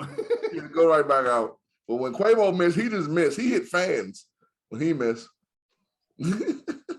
He be hitting fans with the ball when he missed. Lord have mercy. But yeah, man. This match was trash. Oh man. I want to throw my TV out the damn. I'm glad somebody finally said it. I can see that. I could see you saying that shit was trash. They can't see me saying nothing. It was trash. Garbage. Like I said, but I said in the match, Liv Morgan, every Liv Morgan match, she's a punching bag. Every Liv Morgan match is trash. And Ronda even when she cashed in the Money in the Bank, that joint was the worst cash in ever. She was running all fast, slow. You knew at the beginning of the pay-per-view she was going to win. The bitch can't hold no emotions. I'm sorry, I didn't mean that word. But she can't hold no emotions. The first match that came out, you knew she was going to win. Her interest, she was crying. Why are you crying on your interest? Oh, you must about to win tonight. Yeah, the baby faces in WWE are weird. One smile too much on the other side, and one be crying all the damn time. Hey, shawty, you don't take that shit back to NXT? Oh, man. Hey, when we gonna rate this thing, man? Quavo. I didn't even get my turn. Oh, What you got to say? damn. Hey, Will, that's why you're the last one. I'm having too much fun, Jay Will. Yeah, people said, Mike said a lot. It's the truth. The best thing to come about this match was how Ronda's turn happened. That might have been the best thing to happen out of that match. Like beating up the ref, beating up her. With the way that match ended, it doesn't really show any credibility of Liv. Like it just gives a perpetual underdog story, but it's not even a believable underdog story. Like if you put it in comparison, Becky versus Bianca. Becky was the seasoned vet who outsmarted her, and now Becky has gotten smarter. I mean, Bianca has gotten smarter and beat her. That's like the story you can tell. But now it's like she doesn't even look anywhere near credible. Like she got dog walked the entire match. And it happened to just be like the referee just didn't look up at that time, and she somehow managed that win. Again, the best thing to come about that match was how Ronda heel turned. That was the best thing to come about it. Well, I'm not mad that she got dog walked because the WrestleMania, I think it was 31 when Brock was dog walking Roman. That ain't the problem. It looked horrible. Trash. Performance-wise. Both of them look like trash. I need Ronda to get some new gear because I'm tired of seeing her pull her gear. Every match, she's pulling her gear out of her crotch. Like, the only time she wasn't pulling her gear out of her crotch when they was overseas. I don't care about that. That damn shit she wear on her face. Stop putting that stuff on her face. Yeah, that don't look good on her. And it gets shorter and shorter. These shows was really riding up there, this one. But see, you be watching the wrong thing. I pay attention to the little things, man. Look, you're focused on the wrong things, my man. The damn married woman you watching her pull out wedgies. Huh? Dog, the cameraman be right there, dog. We all see it. No, that's you. Mike's like, no, I can't. The way you be watching Ronda Rousey, trash. No, this Hollywood when they go to Ronda, I can't look at it. I don't, baby, look at it. I don't be paying attention to her pulling out wedgies. Like what the Ronda's pulling out a wedgie. Oh, I can't look at that. No, I didn't say that. I just didn't get out like every 5 seconds, bro. Like, and I got a problem with it. She pulling it out every 5 seconds. Get some new gear. That's all I'm saying. Well, you ain't got to pull it out every 5 seconds. Trash. Right, trash. we be watching wrestling for the wrong thing, man. Trash. I guess the wrestlers got to move their hair out their face They got to get new hair. Trash. Nah, I ain't gonna front. That gear is trash. That shit is trash. Thank All right. They don't know if it want to be fucking her MMA gear with a Roddy Piper fake ass logo on the front of it, or what. They need to do something. They need to tell her to restart. We just need to give you a brand new everything. Because you 1 minute you want to be anime Ronda, next minute you want to be super fire, put this weird ass old 70s, 80s eyeliner Ronda. No, we good. Just go out there, break somebody's arm, like call it a day. We be happy. Probably Natalia dumbass to be suggested all that damn makeup and stuff on her face. And Natalia be overdoing it with the makeup. Here, try these kitty ears on. You look cute, these kitty ears. Get out my face, Natalia. All right, y'all. So I was wondering why I can't. Well, hold up. Before we go on, ratings. Quabo, what you rate this? 3.5. 3.5. Okay. Mel.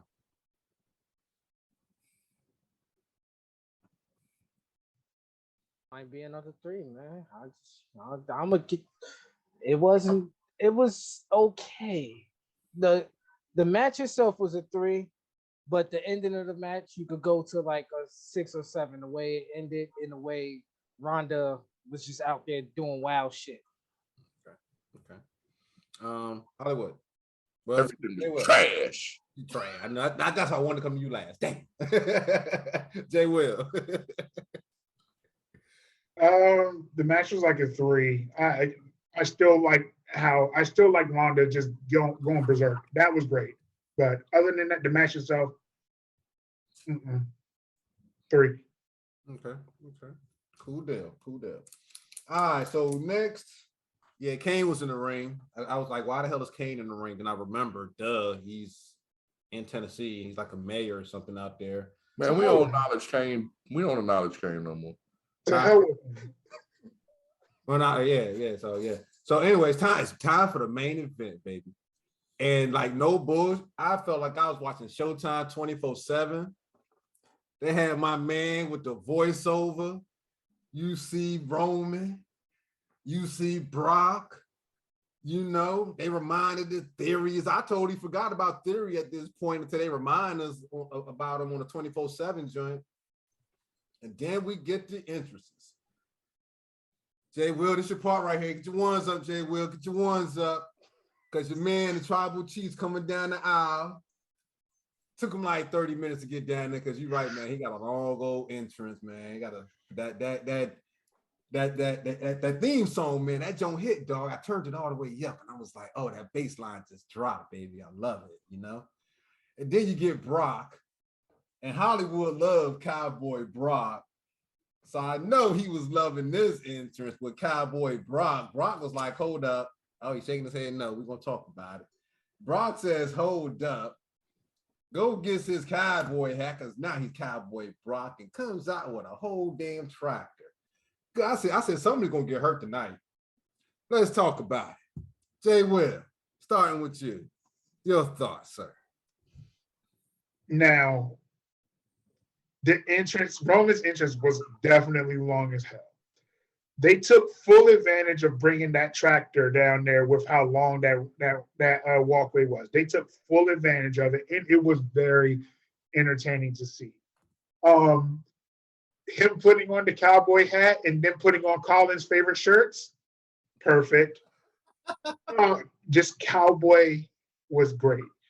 Now, the match in itself, I think that to me, this might have been the most entertaining match of the night. What is not in terms of actual wrestling. This was like for actual pure entertainment. I enjoyed this match the most, honestly. Roman does Roman things as the heel, taking full advantage of getting his family involved. I mean, it's a no DQ match. So you had to expect last man standing. Yeah, last man. Yeah. Like you had to expect that Usos was going to come out. If you didn't think the Usos were going to come out, you're naive. Good spots in this match. Just again, entertaining. fully using the tractor in the match, lifting the ring, Roman falling. I'm surprised nobody got hurt, bro. Yeah, I was genuinely surprised. Like there wasn't an injury. Also, putting Paul Heyman through the table. I can only think of maybe 2 or 3 times that has actually happened where somebody has actually gotten to Paul and put him through a table. And the way he sold it was marvelous. Oh, absolutely. I love Paul, dog. Paul's my man. The match was good. I really think it was smart. Fully utilizing the heel nature, and then the fact that like Brock was a beast the entire match. I mean, he was laying Roman out, he laid the Usos out, he laid Paul out, he laid Theory out. Bruh, like he was a monster the entire match. This was Brock. This was Brock to a T. Yeah. I enjoyed this match. It was entertaining. Entertaining at the like core. Like I laughed. I was like, oh snap, that happened. This happened. Good stuff for me. Up, get to talk some bullshit. I'm finished.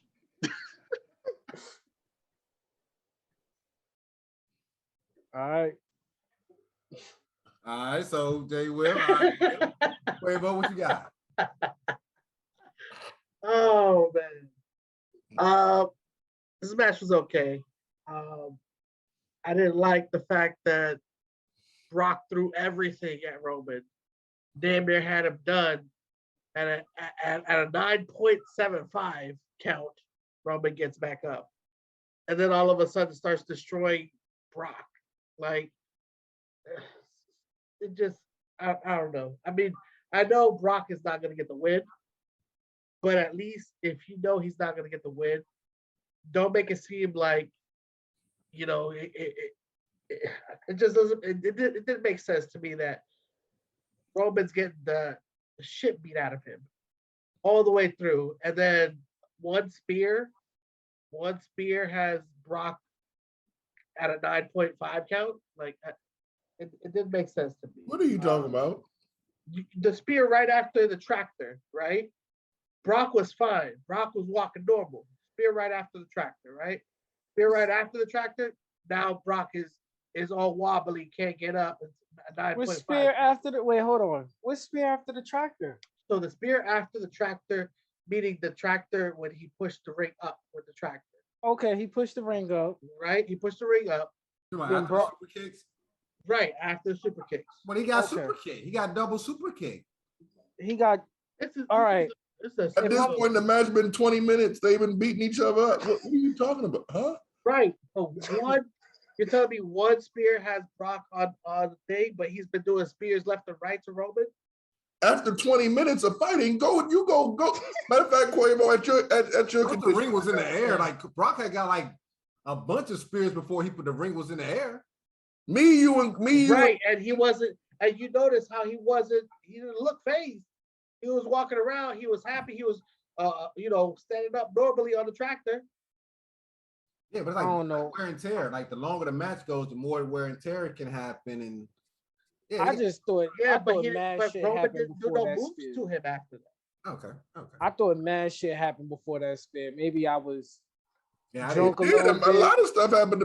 I thought Theory came out before that spear. Yeah, he caught an F5. But I thought mad shit happened. I didn't know after the tractor, then it went straight to the spear. It did all that. I'm saying, but Paul had gotten put through a table. He got a double super kick. The Theory had came involved, and that was like past 15 minutes into the match. Right. It was that was long. But you're looking at it like, okay, 3 moves has Brock. Three moves has Brock on his. It was more than 3 moves. The nigga got jumped. He rock bottomed them too. Like, what are you talking about? Yeah. They jumped that nigga. Of course, you're gonna be down for 9.5 seconds, whatever you said. They jumped him. They That's jumped all. at the same time. He had a suplex one to get him up off of him.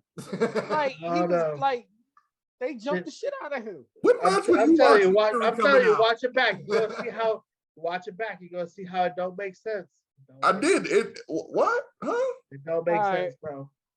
And if he did, I guess Roman oversold how badly he was getting his ass beat. No. Yeah. He's the heel. That's what he's supposed to do. All right. What have you been watching for the last 2 years? It's supposed to sell, Mortimer, sell. All right. No, I he got just like the people do the flips and shit and act like they don't get hurt after doing 20 flips.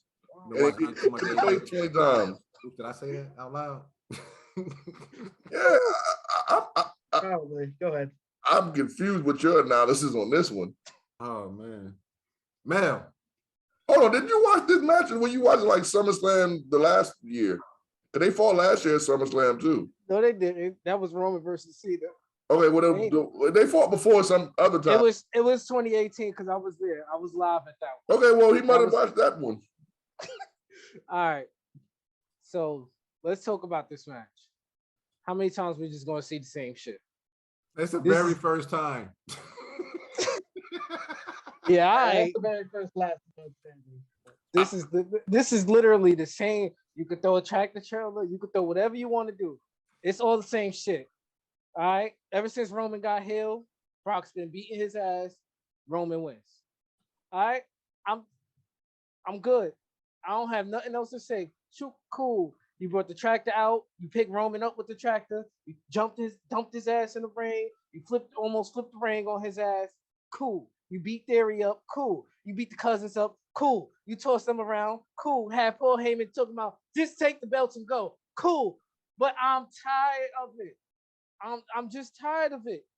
It's just the same shit. It's the same shit. It's the same shit. It reminds me of Rock versus Cena Part 2. How many finishing moves we gonna see in the damn match? How many times we gonna keep seeing them damn finishing moves that ain't stopping nobody? How many times? Because the shit is boring at this point. I done seen Brock Lesnar Suplex City. He started Suplex City with you. Can he just end this shit with you? Because I'm done. I'm done. You Cowboy Brock. You don't need to suplex nobody no more. Just take you and get Tractor Taylor, take Sable, Duke, and Turk, y'all two sons, and go the fuck on. All right? Go the fuck on. We good. We don't need you right now. Take your shirt, wherever you got that shirt from. We know you stole it from Mick Foley Closet. Give it back. We done. Yo, Brock, how you really feel? Good. I don't know what the hell y'all be watching. All right. Hollywood. Cause okay, first of all, when they fought and Roman was the baby face, Roman would get his ass whooped and lose. So they're not telling the same story. But man turned heel, got his ass whooped and won. yeah, because he cheat. I got you. I got you. How many times? But this wasn't the same match. I get it. This one wasn't the same match. It was all suplexes and Superman. It felt like all suplexes to me. That was the last match for real. Because the last match was when we got like 3-4 Superman punches, like 5 spears. He took him to suplex. I think he did like 3 or 4 in a row. But also in comparison, that last match, Roman got injured. He dislocated his shoulder, so like the match didn't go as long as it was supposed to. And okay. I mean, that's just what I'm saying. Like that was the match where we saw all the same finishers. It don't need to go as long. We know what they gonna do. I could go out there, me and Hollywood could go out there and perform the same match. We'll probably get 5 stars. I see you reaching right now. Don't put me in it. Don't put me in your He's trying to dollar friend, bro. He's trying to dollar friend. No, that's I'm cool with him. I'm cool with him. But don't put me in that trash ass take. This to me was the best way to end the feud. Yeah, hey, they got a shot of West Side Gun out there. I mean, to me, I mean, and I'm really not that much of a fan of Roman Brock matches, but to me, this is one of the best ones. I mean, it was a last man standing match. One, so if he was doing the moves over and over again, it was to keep him down. That makes sense. And what is the whole thing behind Brock? He's a beast. Right. That's why they had to bury him. The tribal chief, or Yeah. the tribal chief, you gotta kill him before he gives up the island of relevancy. Yeah. I mean, I just think that you guys, y'all didn't watch old school wrestling. Who produced this one? Who produced this match? I think it was Michael Hayes. And that's an old school cat right there. Yeah, I think it was Michael Hayes, PHA. Old school cat. I just think that this match, I just think people are underestimating this match because of those two. I think if any other wrestler, you put any two other wrestlers in this match, and it's the same exact match, we would call this match a classic. But I think because people are getting tired of Roman and they're tired of Brock, that they're not giving this match a fair try. And I think this was a good match. I thought this was a great match. The only thing is, I feel bad for the people that was behind the ring. I know this mad at you. They had to look at the Titantron because they was mad at you. That whole view, right, scared by that ring that was lifted up. I've never seen that. And to me, that's why I said, okay, this got to be the beginning. I ain't say it got to be, but in my opinion, I said this is probably like the beginning. As you pointed out, Hollywood, earlier, this is the start of the Stephanie Triple H regime. Oh, I don't know about that. However, hear me I don't think this had nothing to do with them. I think this was they ain't got nothing to do with them. I'm just saying that because this took me back to Stone Cold bringing out the truck. Well, that was Vince. So why right. But who they learned from? But why y'all be saying stuff like that? That doesn't make any sense, Marshall. The highest form of flattery is invitation. Just follow me here, man. Just follow me. Oh, you're wrong. I'm not following you wrong. What the hell? Following you to the grave. Vince may have did it on that, but this was the first premium live event without Vince. So right, but Marshall, see, this is what I be telling you. You got to use your common sense sometimes, especially if you're going to host a show. You really think that they brought a tractor trailer in a stadium, and this is something they just thought about in the last 2 weeks? No, if you let me finish getting my thought out, you was talking about old school wrestling. So I'm bringing history back around. Okay. You learn from the greatest. Who's the greatest promoter out there? Vince. Vince has been doing this for how many years, Hollywood? What I'm saying to you is, Marshall, what that got to do with Stephanie and what you call it? What I'm telling you is this was Vince. Never mind. Vince did this. This was Vince. This whole pay-per-view was Vince? No, this match was Vince. That was a Vince idea. That wasn't no Stephanie and Triple H idea. That's what I'm saying to you. I'm not saying that it was. You done messed it up. No, you messed it up because you're not making it. No, I was trying to explain something. I was going to bring it back around full circle, man. Like what I saw, like I tell you, when I watch wrestling, I'm a fan. I'm immersed. I don't sit here and try to dissect it or, oh, this person doing this person doing that. I sit. You just talked about Ronda Rousey pulling out wedgies. Listen, you kept on saying that you like to, nobody cut you off. No, but y'all cut me off the whole show, so don't do that. Don't do that. Don't do that. Every time I talk, y'all cut me off. So don't do that. Don't do that. Don't do that. Yes, you do. Yes, you do. Don't do that. Don't do that. Don't do that. Don't do that. We can rewind it. Don't do that. Don't do that. That's not it. You literally said what you said before. Anyway, me watching that tractor get lifted or lift the ring up took me back to Stone Cold bringing out the beer truck. No, it wasn't the same, but damn it just took me back. Stone Cold bringing out the beer truck and spraying everybody with beer. It was great. I loved it. That was my point. I had more to say, but Hollywood messed me up, y'all. I mean, that wasn't what I was going to debate. Huh? That wasn't what I was debating. See, that's what I wasn't debating. You are, because I was not debating. I was trying to explain how I... Oh my. If this was the start of Stephanie and Triple H, that's what you started saying. That's when I cut you off. Okay, see, you should have listened to let me finish what I was saying instead of cutting me off because you didn't like the first 5 words that came out of my mouth. No, okay. You know what? From now on, when y'all sound dumb on here, I'm not gonna say nothing. Cool. From now on, when y'all no. For now on, when y'all sound dumb, I'm not gonna say nothing. From now on, because we got a guest, y'all kind of showing off a little bit. So. Y'all are. Usually when I say that you say something wrong, we talk about it. Today you kind of taking offense because you were wrong. What you started off saying was, and I wasn't the only one that looked at you like, what the hell is he about to say? You started off to say, if this was the beginning of Stephanie and Triple H's era, it started off with a bang. No, that wasn't gonna say that. That is what you said. That's what I was not going to say that at that's all. what you said, though. You said those words. You did. And all I was trying to tell you was this was a Vince idea. That's it. That's all I was trying to tell you. I wasn't debating about Stone Cold. No, I was just saying it gave I agree with you about Stone Cold, but this wasn't Stephanie or Triple H. They shouldn't get the credit. Give Vince the credit. Okay. That's all I was saying. Thank you, Vince. Thank you, Brock. In there, but okay. Lord have mercy, this episode sucked. Lord have mercy, boy. Okay, so I have a question before we get to the ranking, because I have been thinking about it for a while. Had Cody not got injured, would this have been Cody and Roman? No, Nope. too early. Now, so my question was, who would have been the main event? Who would have been in the main event with Roman? Would it have been Brock? Did you not just hear what I just told you? Honestly, I felt like it still would have been Brock. It would have. They don't plan Honestly. these joints like the week, what you call it, the week of. Y'all listen to the dirt sheets. This shit been planned.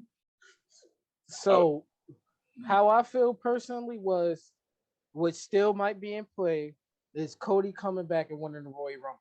Mm-hmm. That's the play that I feel like is gonna happen now that he's injured. Is gonna be even more now because he just tore his pec off, just like his favorite quote unquote wrestler Triple H, and he's back and he just came out number, let's just throw it out there, 25. He came out number 25, eliminated the last 5 people, and he's the Royal Rumble winner. That's how I feel like it's gonna go.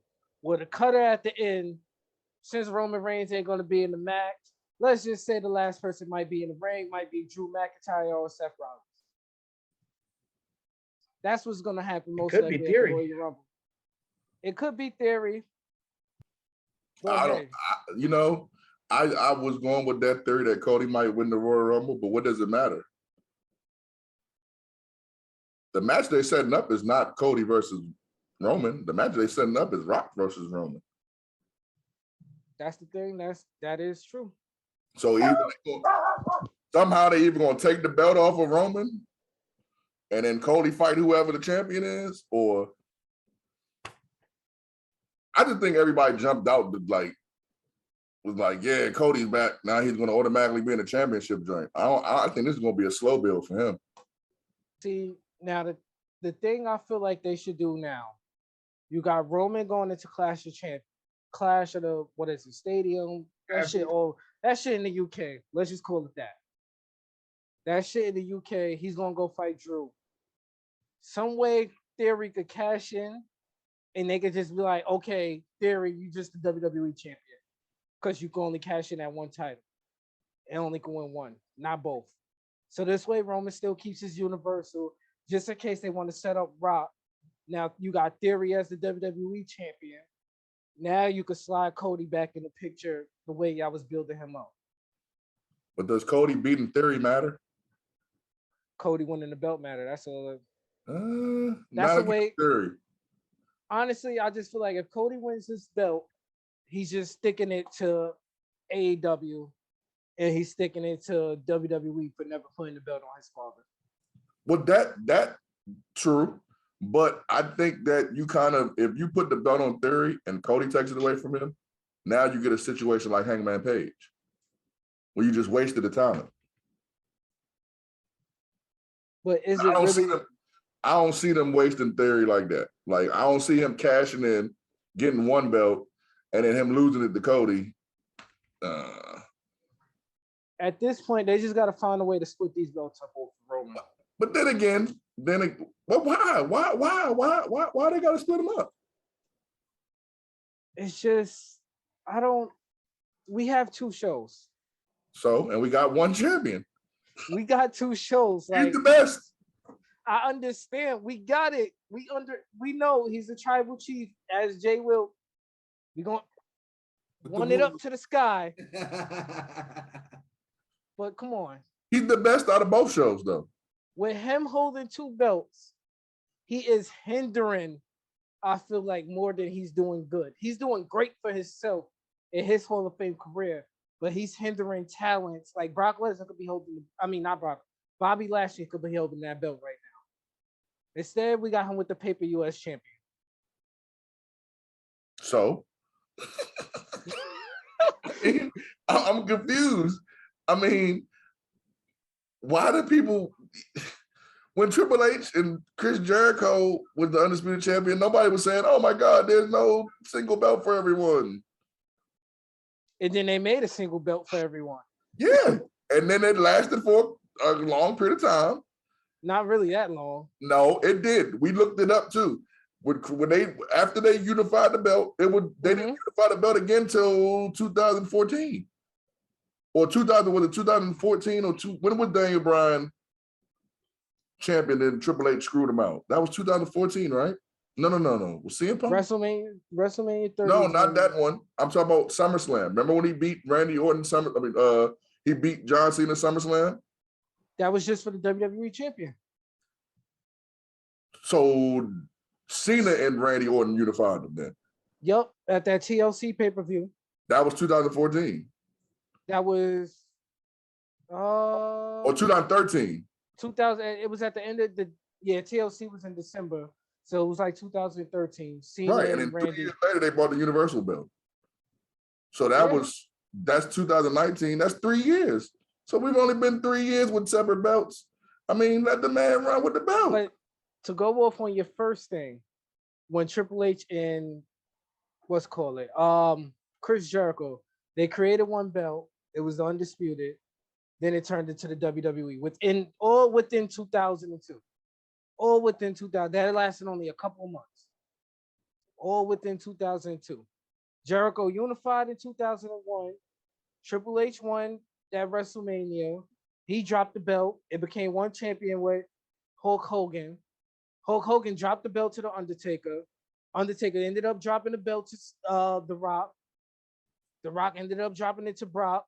Eric Bischoff came back out that year with I want to say it was after SummerSlam, so it had to be September.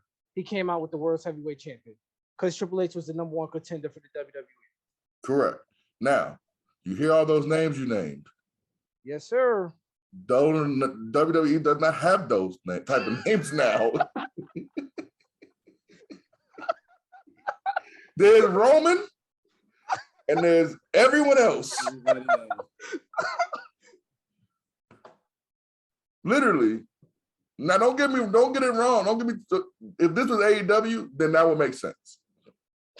Because AEW got no. One thing you can say. No, I hear you. AEW got star power, so you can say Punk, Daniel Bryan, John Moxley, a whole bunch of people. There's like 89 people there that you could just name that could possibly be, Keith Lee, maybe, Swerve, Jose, Quabo.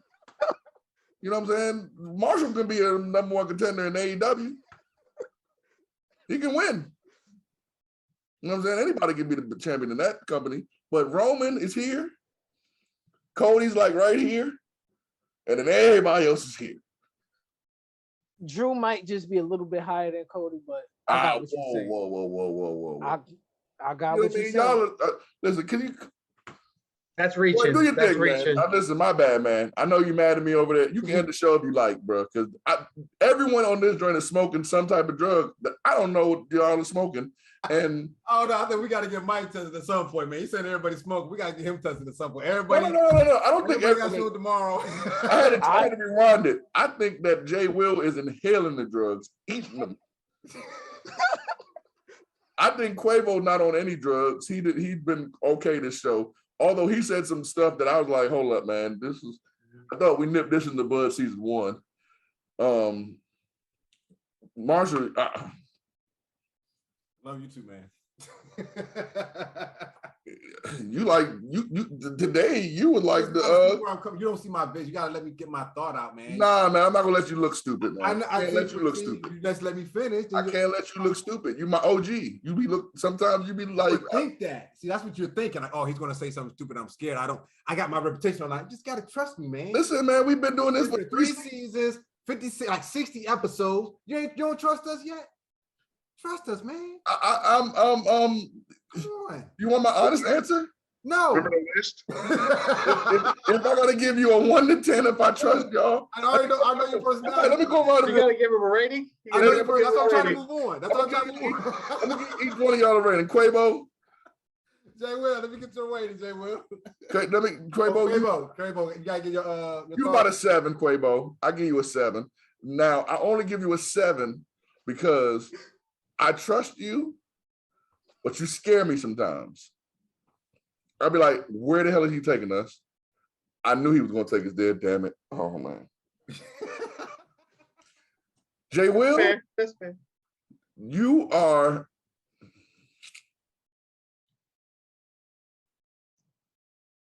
you're like a 4.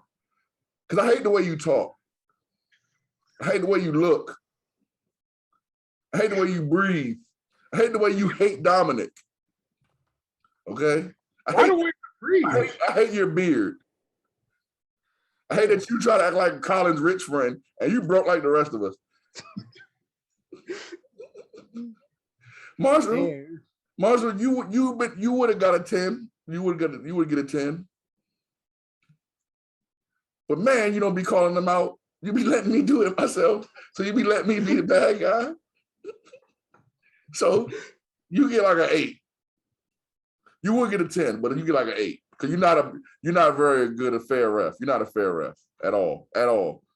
If I say something, you get on me. But if they say something, you just be like, moving along. Oh nah, I gotta get on them too. Quavo's been on Get my on shit. Quavo. When Quavo. Quavo's been on my shit list lately. Not today. Not that Quavo. Not that shit he said today when everybody was looking at him like, trying to come and push me. I've been giving Quavo the finger in his chest, like, yeah, I'm the ref. Like, come on, man. I work with not today. Not today. Quavo said something that was so ludicrous today that you didn't say nothing. But to me, you got something to say. Nah, ain't like that. Mel, you was a good guest. Listen, I've given you opportunities like you. I've let you go on a 30-minute rant at times and ain't said nothing. Like, oh, what we doing? Oh, 30 you minutes just rant, said you it. don't say nothing. See, Mike. Oh, You know what? Hey, Sideshow Bob, you talking Mel. shit. Hurry up, Mel. Give me Sideshow Bob hairline, you talking shit. Give me your review, Mel. Come on, Mel. Oh, you see What this? you know about the main event, Mel? How I feel about that main event? He already said it, man, what he felt about it. He said it was the same match. No. Let me get your rating then. It was the same. Nah, it was the same match, but it was one of the better matches of the night. I can't lie. Okay. I could give it about a 7. Okay. You and Mel got the same forehead. All right, Quavo. Oh shit! Oh damn. Why you gotta come at? I'm Damn. living my life, bro. Quavo. This milk dog motherfucker just had to come at me. You just came. Oh, he said y'all share the same forehead. Oh my gosh. Oh, I'm gonna give it a 7. Every week Golly. they give me the Hey, heel. Will. Next one. Who's next? I was giving it a 7.5. 7.5. Damn, Jay Will. Okay, so. Well, now that was Quavo that was off for everybody else. All right. damn. Cool. Like, why you had to come at me? I was just out here chilling, living my best life. Happy We're to gonna be go. I'm Collateral gonna damage. ask everybody what they rate the pay-per-view as a whole, and would you recommend it to a friend? Jay Will, what are you gonna rate this? Hold on. You get Mike's rating? What are Mike's rating? I trash.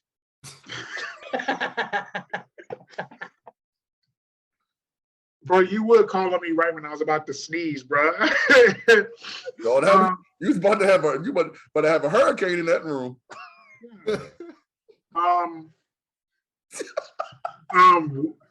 Overall, I did enjoy this. Score rating up to 10. Honestly, for real, it was like it was, to me, the overall event was like a 7. I would recommend it to somebody to watch. Like, it was opening match. Roman's match was good to me. There was more good matches than there were bad matches. That's for sure. There was Okay. definitely more good matches than there was bad matches. Quabo, your rating, would you recommend it to a friend? 6.5, and no, Damn. no, I think so. I wouldn't. Damn. No, Damn, that's what we saying? no, Shit. I'm not gonna recommend it to. It's not an impact event, so don't worry. Okay, no, Damn. hard pass. Mike T said you missed, man. You fucking missed. I Man, told you. man, let me get I told you what he missed. I mean, it's like, You oh, here's really- Bill. let me ask you this. Let me ask you this. From today, right? From the pay-per-view to today, how many times have you rewatched this pay-per-view? I don't know, Quavo. I got a 9 to 5. What the hell are you talking about? What the hell are you talking about, man? Come on, don't do that. Come on now, Mike. Don't do that on this that. motherfucker. We gotta go to work. Don't and do this that. Shit. Don't do that. We all got 9 to 5s, but I'm telling Quavo, you, the pay-per-view just happened on Saturday. Right. yeah. And if this was a Mania, you would have already watched it 2 or No, 3 no, no, no, times. no. That's not true, Quavo. Any Okay. pay-per-view that we watched and reviewed, I don't watch that shit again. When we I watch it once. Now the old stuff I watched multiple times. When we used to do the old shows, I'll give you that. I watched them multiple times because of course, I'll be trying to pause and stop and things of that nature. But when we watch pay-per-views, I watch them just one time, and then I might watch them again after we review. To enjoy it. That man said, "How many times?" Nah, because I'll rewatch a pay-per-view if it's good. This did not have rewatch value. Sorry. Damn. No. I'm with you. I get what he's saying, but yeah, it's like. I mean, my opinion, this was a good pay-per-view. I would recommend to a friend, like, this was a great pay-per-view. In my opinion, my personal opinion, I was entertained. I mean, it had its dead spots, but the beginning had me, sucked me in. What? And sucked me in. It Yo. was like a sandwich. I had a good grades, and then you had to. Let's wrap this up, yo. Let's wrap this Now, up, please, who's the guys. rating? Please. Come on, please, man. Yeah. And would you recommend it for a friend? To me? Nah, Mel. Oh. Our guest today. Yes. is BW. Yes. I will recommend it to a friend. I'll recommend it to a family member. I'll recommend it to my grandmother. I'll recommend this shit. All right. It was a 7 Even with pay-per-view. Edge being in it? Even with Edge being in it? Nah, we skipping that part. We Oh, okay. ain't nothing to see right there. But all jokes aside, I would recommend it to anybody. Like, I felt like that was a good way. If that was Vince's vision of the last SummerSlam he was going to do, I felt like they did their best to, make that vision come true. Cool. So I would recommend it. Cool. What you gonna rate it? Or did you say I didn't hear you? I say about 7.5. Okay, cool deal. And Hollywood, our fearless leader. Hollywood. I wouldn't stop calling it. Y'all lead y'all damn self. You heard what Quavo said. I ain't leading that. I can't lead them. I try. You can't. What they say, you can take a donkey to the water, but you can't make them drink. Right. I've never heard it say donkey, but okay. I mean, whatever. You can take a rat, a cat, a pit bull puppy. You can take a pit bull puppy to the. What that's a pit bull puppy?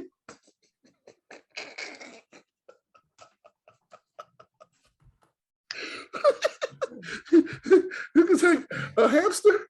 You can take whatever. Either way, Quavo might not drink it. Whatever type of animal you want to refer to Quavo in this analogy, he ain't gonna drink it. You can put Kool-Aid in that mother. Well, he might drink it and put Kool-Aid in it. But anyway,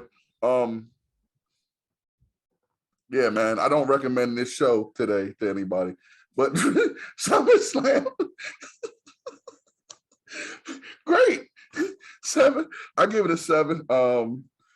I want to give it an 8, but yeah, there were some things in there that was dull moments that I can't give it an 8 for. So, yeah. Cool deal. Cool deal. And that has been SummerSlam 3 hours. 2022. Yeah. It was a long one. Yeah, we spent the same amount of time on the pay-per-view as the damn pay-per-view. Huh? Yo, he fucking stupid. Cause this was just as long as SummerSlam. It really was. It really was. A pay-per-view reviewing the pay-per-view. Only because y'all are Dominic. If y'all would have kept it real with Dominic, you know what I'm saying? You would have dissed my man Dominic. Y'all know I got an affinity for Dominic. You just need to drink a protein shake. That's all. Hey, check it out, y'all. Your headline need a protein shake. Yo, Sponsored by come on. You know what, Marshall? I got something for you. I'll be right back. Samaritan, Victoria Beer, Peacock, Pitbull Razor, which Mike is going to go do a quick shave right now. The Tennessee Titans, Smoky Barbecue, shout out to Smokies. Yep, Shark Week. I love Shark. He's got Rogaine this time. He brought Rogaine No. for you. I got something new for you. See, you want to turn your back on me today. Hey, you know I love you, man. Yeah, I love you too. That's why I got this for you. This is not the shaver. You are convinced that you got hair for some reason. So if you're going to grow it, you might as well use some Super Grow and put it on right here. Oh shit. I'm going to tell my mama on you. Oh, Hey, mama, he going on my birth. I had this hairline since Listen. birth. I'm going to tell my mom. It's all right. And you know, Warner Brothers is the BB Brothers Brothers. extra light double strip. It's double strip. So maybe you can help you. Super Grow with vitamin E. I'm gonna tell my mama beat you with her cane. Don't come over here the next month, bro. Hey man, you want to go against me? You know. Like, mom, get him. You ain't gonna hit my mom. Or I know get the stuff that Quavo puts in his hair because Quavo hair look good. Yeah, look, y'all out there in the world, y'all don't know Hollywood. Y'all think Hollywood's an asshole, and he is. He is, but we know Hollywood. He's a sweetheart. He's not gonna hit old ladies. You know, young women. Hey, he might hit you with a steel chair like in What all right, in this shit, man? What are you doing? What are you doing? I have a career. What are you doing? I might what? Come on, man. Hey, this has been. And then Jay, well, you gonna sit there and laugh? Go ahead and tell the people they can find you at Quavo.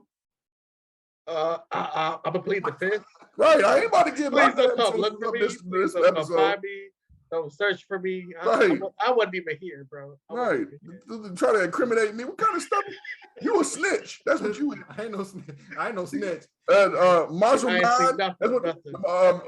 You know what? What is it? This is Underscore how- J Will I'm before I underscore. say something. That's where you can come find me. Hey Quavo, Marshall new name is Tamasha 69, and he gonna have rainbow dreads at the top. Hey, all I'm gonna say is the Man Cave Sports Podcast. Quavo, tell the people they can find you at. You can find me at I am underscore King Soul. I don't even know if I said that right, but yeah, I am Soul. I mean, when he miss. Right. He miss. Let him have it. Come find me. Come find me there. I told you when he missed. I was never here. I was never here. Okay, give him all my info, Quavo. I'll put your real email in the comments when the show drops. Hey, Will, tell the people they can find you at, bro. You can find me on Twitter at the number 4 CB underscore J Will with 1 L. My man. Bold man, are you? What? The bold man, are you? You know, trying to get them Twitter followers up. Hollywood. Really controversy. Oh. Tell people they can find you at Hollywood. No. Nope, not this episode.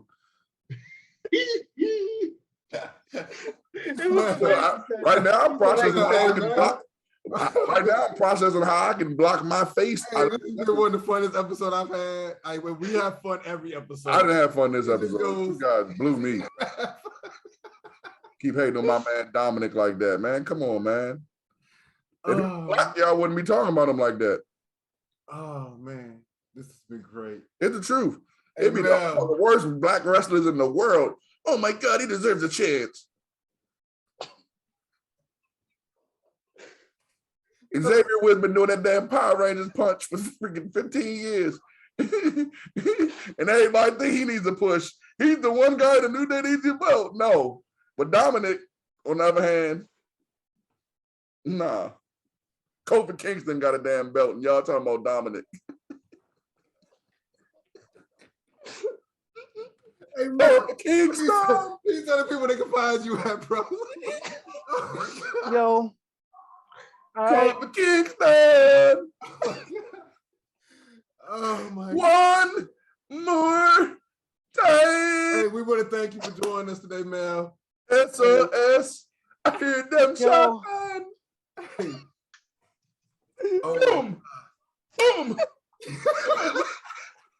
And you want to tell me about Dominic? Come on, man. Get out of here. I don't want to listen to none of y'all wrestling opinions no more, dog. Yo. Y'all know where to find me at. I'll be on No, Twitch. we don't. I said it in the episode, but all right. I'm a read. Yo, I can't fuck this nigga. Yo, all right. Y'all can find me on Twitch, King Mel Stats. All right. TikTok, the same thing. All right. I'll be all over. Just trying to get my name up there. Trying to get my supporters. If you're trying to support me on Twitch, it's $5.99. A brother just trying to eat. It's $5.99. Damn, for $4 more, you could get the WWE Network. Hey, make sure you check us out on YouTube. Hit that like, subscribe, turn on those notifications so you know when the next episode is dropping. Probably won't be that. You can turn them on, but ain't gonna be no more episodes. You know what I mean? I'm trying to get shit out. He keep interrupting me. See, catch on Google Podcasts, Apple Podcasts, Spotify. Hey, I'm your host, Soul Man Simmons. This has been In the Four Corners of Wrestling podcast. And as we like to say here at In the Four Corners of Wrestling podcast, I gotta say, because Hollywood like when I say it right, you know, don't try this shit at home. Leave it to the professionals. And we out. Ryback, trash.